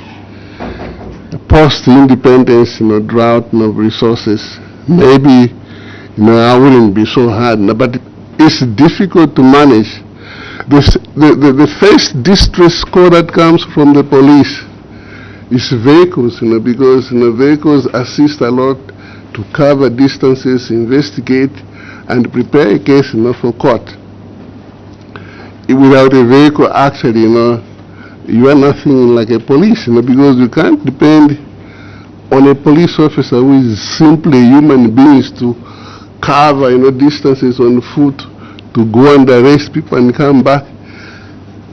It won't just be possible. Now the Honorable Minister, MP is saying, doubling that will be ridiculous because the police will not manage that. Of course it's true, the police will not manage that. But this is why we ask all the more that, when you increase vehicles, resources to maintain them should increase exponentially so that, things are managed that easily. We will not stop making distress calls about transport because it's very crucial. And it's going to be more crucial. Supplementary budgets, the police will forever ask for supplementary budgets, because when we present in a budget like this, you leave us hard and dry. What do you expect after we exhaust that? It's a supplementary budget that we run to. Already you have told us that it's inadequate, so we even know. Already. So in a nutshell, we will have claims for supplementary budgets time and again. We only ask you not to get tired, because that's the way the situation is. So I submit, Chairman. Thank you very much, sir. Honorable, colleagues, if you have asked, please. Honorable Chibuye and the Honorable Mutayachalo. Colleagues, 2 questions maximum. If you can do 1, that is fine. Honorable Chibuye. Thank you very much, Chairperson. I know now everybody is looking at time. In the interest of time, let me go straight and to the point. In your submission, PS, in one of your documents, in all these submissions that you have given us, there is management and support services. The committee would like to know from you, PS, why only half of the required physical financial statements and audit reports were produced. What steps will the ministry take, therefore, to ensure, to strengthen the physical transparency and oversight? Because when you look at what transpired, only half of the required financial statements and audit reports were produced. So what is the ministry going to do now to ensure that at least everything is produced accordingly? Let me just do that one, Chairperson. Thank you very much. Honorable Mutaya Chalo. I hope it's clear, sir, the PS. For example, what he was saying is you have a target of, say, 4 audit reports in a year, but you find only 2 have been done and the other 2 have not been done. So he's worried about the accountability situation. Honorable Mutaya Chalo. Thank you, Chair. Thank you, PS, for your detailed presentation. My question is on National Archives services. Why is the preservation of the national records and publications falling behind the targets? And what steps are being taken to safeguard Zambia's national memory and institutional accountability? Thank you.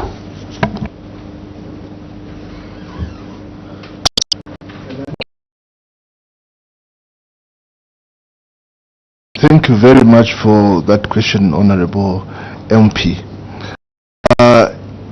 If you look historically, National Archives has got a lot of information that helps to resolve a lot of issues, especially, for instance, in the chiefdoms, because the records are there.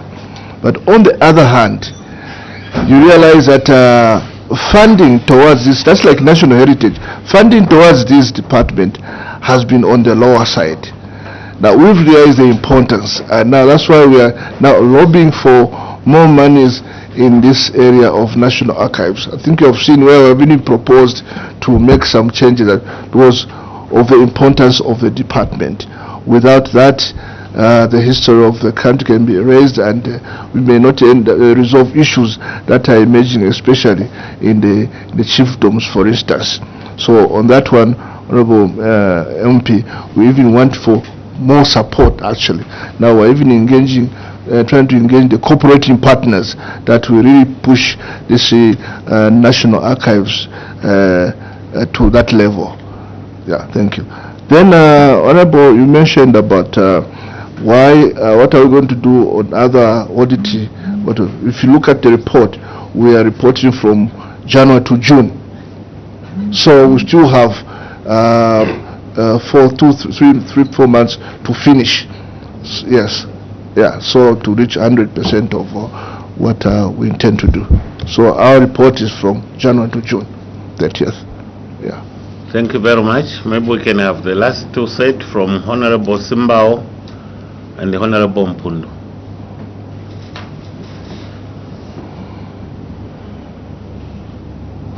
The PS, Mike, thank you. Thank you, Chair. PS, the revenues are being increased from about 64 million to 68 million. The non-tax revenue for the Home Affairs Head 15, yes, which is good. But maybe I would like to find out, or the committee would like to find out, PS, what specific measures has the ministry got that it intends to use for it to raise this? Because the concern is that maybe you find that we might, how are we going to balance the measures so that we do not punish people? To start collecting money, you find that even services that are supposed to be free, you start now charging those. So what specific measures does the ministry have in mind which will be used to raise this revenue? to this amount. It's actually going to be raised by, according to, that's by 5.8%. The projection is by 5.8%. So what specific measures has the ministry got that it wants to use to raise this revenue to that amount? Thank you. Thank you very much, sir. Please attend to... Oh, sorry. Honorable Mpundu. Thank you very much, Chair, and through you. PS and your team, one of the challenges that you have enlightened here is to do with the infrastructure, that is to do with the crime and the crime prevention and the policy. Now, the government, through its policies to do with CDF, the CDFC committee, together with members of parliament, they are putting up this police posts infrastructure. And there is a degree of inertia to your officers to occupy these facilities.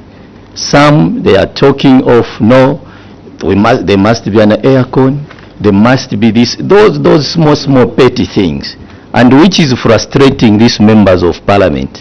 That's why even when you knock on their door, it is a bit of a problem to help in that avenue. There are police posts which have been dotted around, but just opening even smaller things, chair, no, we need chairs, we need all those things, which shouldn't be the case. I don't know what measures are you putting in place to cure that problem, because it is frustrating the CDF, which is also trying to cushion the operations of the police. That is one. Number two, on the program performance, crime prevention and policing. Crime prevention targets were set at 30% when you look at the data, but only 4 to 5% in terms of reduction which were achieved. Now, looking at that, what factors explain the poor performance in crime prevention, and how does the service plan to close this gap? Chair, that is the question. And the last one again, because I'm the last one to speak. Two questions, sir. I'm still around, sir. Will not be the last one. I'll allow you just one. Okay. Please. I have asked this one, sir. Okay. I wanted to ask you so that I don't ask anymore, Chair. Okay. Can I go ahead? Please. Thank Go you. ahead. Go ahead. On societies, regulations and standards. Only 50 societies and inspections remains far below the targets. What measures will strengthen the monitoring and enforcement to support lawful civic participation? That's my last question. Thank you, Chair. Thank you very much, sir. Kindly attend to those interventions, the PS, sir. Thank you. Thank you very much. On societies, yes, there could have been society could have been operating illegally, not intentionally, because some people may not know where to go, whether to go to PANCRA, whether to go to community development, whether to come to do some home affairs. So we have enhanced awareness, working in collaboration, especially with the community development, use of community development, because they also accept these community organizations. So the awareness that we are working on, and we realize that most of the people who are found in that web are the vulnerables. So we don't put up harsh measures, but look at their vulnerability, but make them aware of what is supposed to be done. So, on crime prevention and police services, I think we said that the report is up to 30th June 2025. I'll ask IG to add on this, but we can remind members of the report is up to 30th June 2025.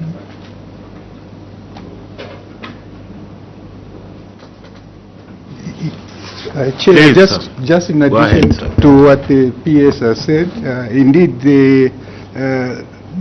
this report was prepared, so the figures that we were working with was as at 1st June.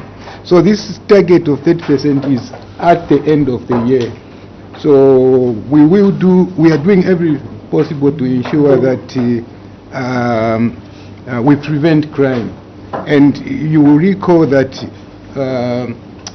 after these resources that God blessed us with was discovered, there was a lot of illegal things going on. We've since sent officers to where these things were happening, and we believe that the situation will calm down. And we're very sure that we should be able to come 31st December, ensure that we are within this threshold. I submit. Thank you, sir. Please, you may continue, the PS. Chair,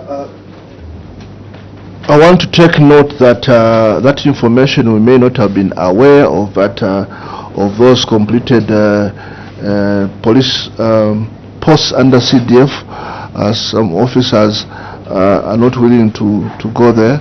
But what we know is that, of course, before the police officers are sent there, at a higher level there has to be some assessment as to how many officers should be taken there. But we're not of that thing, but I want also IG to add on the same. Thank you, Honorable Chairperson. Let me say this from a professional point of view.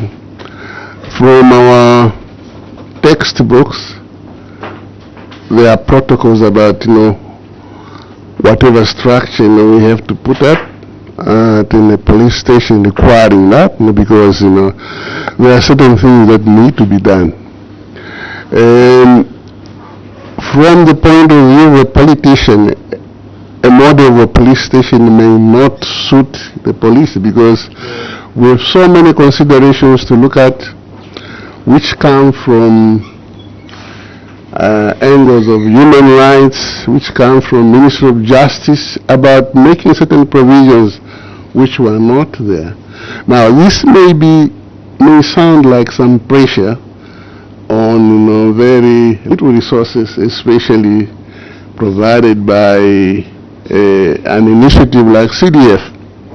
But we would like to insist on that, because that comes with protocols of human rights, and we are signatories to certain charters, which we must now learn to respect. But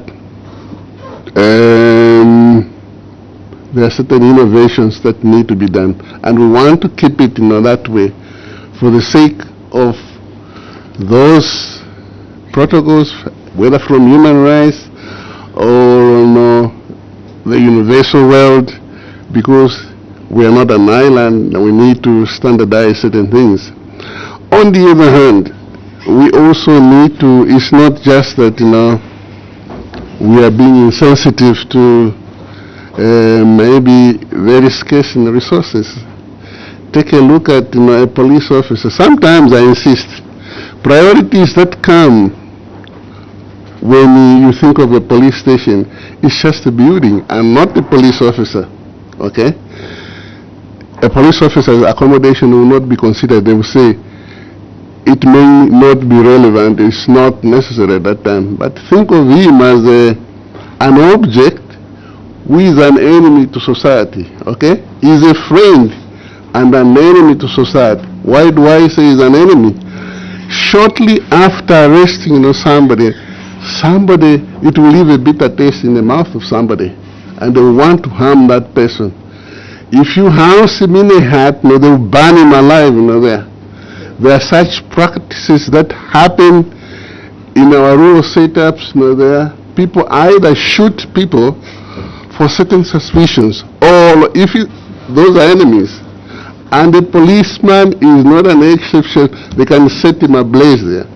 We want to protect our officers by insisting that you people in privileged positions or authorities like that, you just give, I think you lend a helping hand to this policeman who has a family.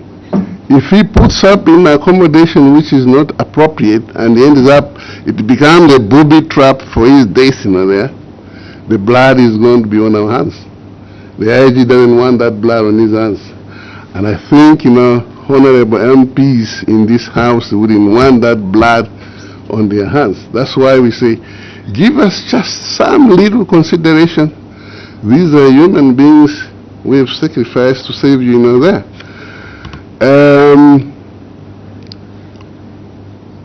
Furniture in a police station is very necessary. I don't think they would have a problem to provide furniture there. How does somebody shift in an office where there is no furniture to write on, to sit on? He's not going to stand through and through. He will need to sit in comfort, in a relaxed mood to deal with those problems. And I don't think it's a very big hurdle to deal with, to insist that furniture should be there. It's just a bare necessity for police duties. And always, because what happens is, once we are alerted that a structure has come up for the police station and we need to open it up, we send our projects team to go and assess are conditions necessary for those officers. Any personnel officer world over will think of how to please his personnel in an employee, whether in a company or not.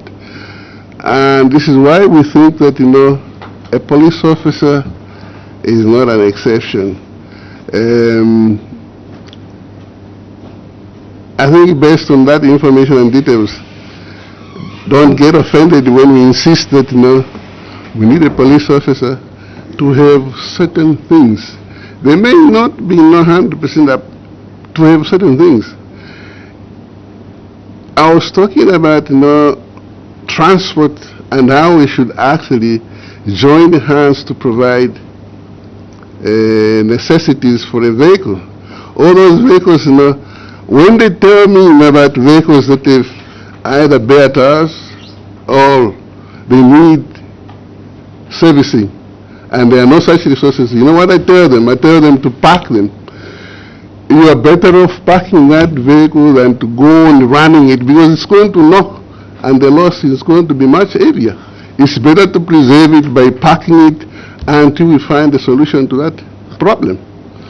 Otherwise, we cannot go on like that. But that doesn't mean that we don't need transport. We need more transport, but what we need is more support. When we bring our budget lines here, it's because we want you to hear us and give us more resources so that we run. Those are very few vehicles, 900 and something.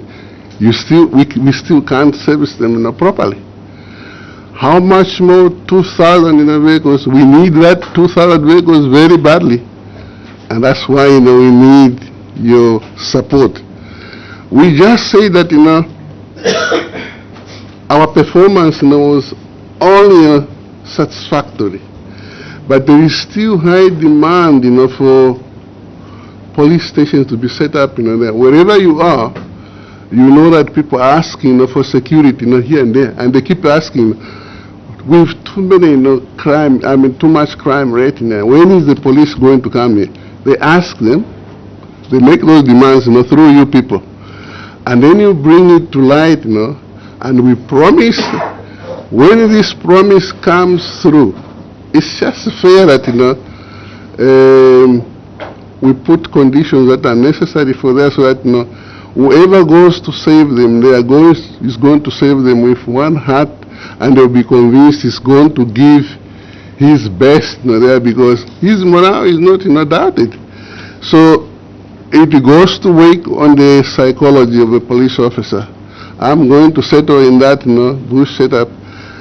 Please, let's just make conditions less severe for them, so that they are acclimatized properly there, and work is going to go on. So, Honorable Chairperson, I submit. Thank you. Thank you very much, sir. The PS, any other? Thank you very much, Honorable Chair. I only ask that please you could bear with us in that we deal with security, and security demands. Sorry, PS, you have a right, the Honorable Simba. Which one? Oh, okay, that one. Revenue. Okay, thank you very much. Thank you for reminding me.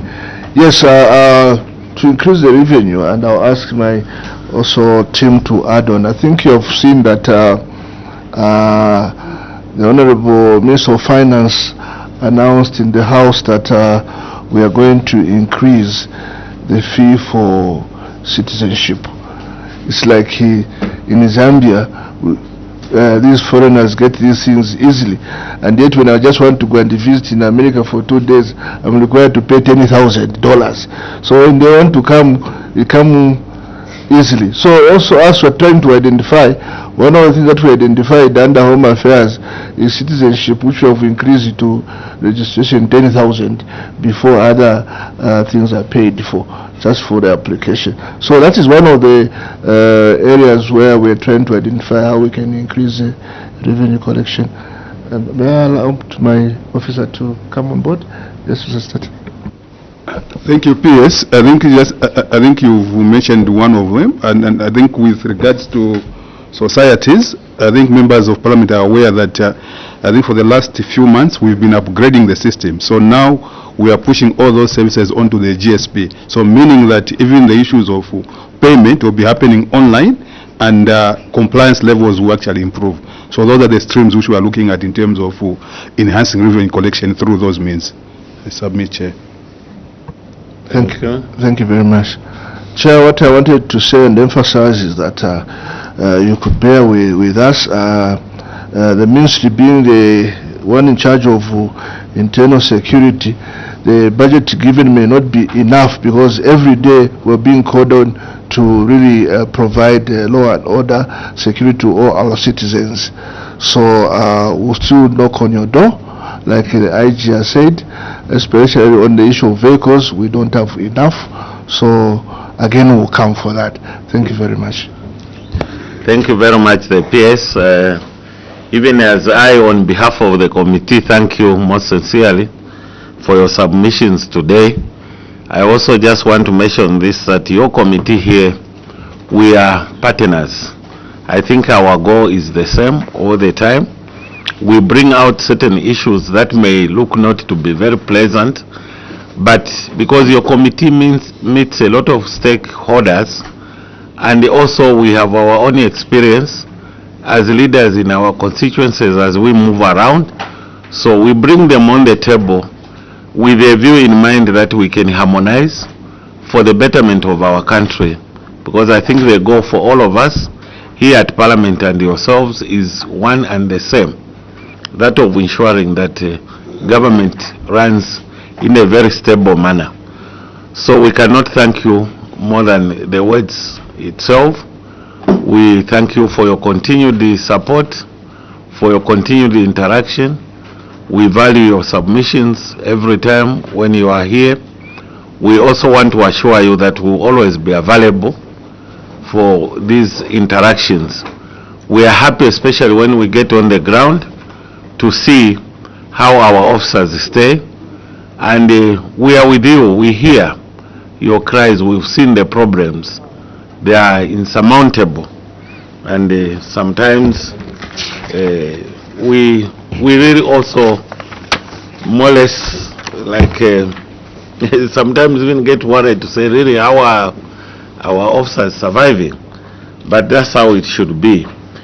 All I can assure you, sir, for now is that we've seen this variation that you've requested here. I want to assure you that this is coming from you, and we want to believe that you as end users, you are the best positioned to suggest how you want to use your resources. And this committee of yours will always be there to support you. We should be able to consider it as we even do the final report. So the PS, the IG, and all the senior officers from both the ministry and the police service, we thank you. We have taken time, I know. We started around 12 and this is past 15 hours. We've all gone on an empty stomach, but I think for the sake of our nation, sometimes we have to sacrifice and ensure that work is done, which is how it is supposed to be. Let me just take this opportunity to remove that little immunity that we conferred on you. Indeed, all of us as citizens of this country, we enjoy that greater immunity. Please let's be assured of our support on this budget. Thank you very much, sir. Please.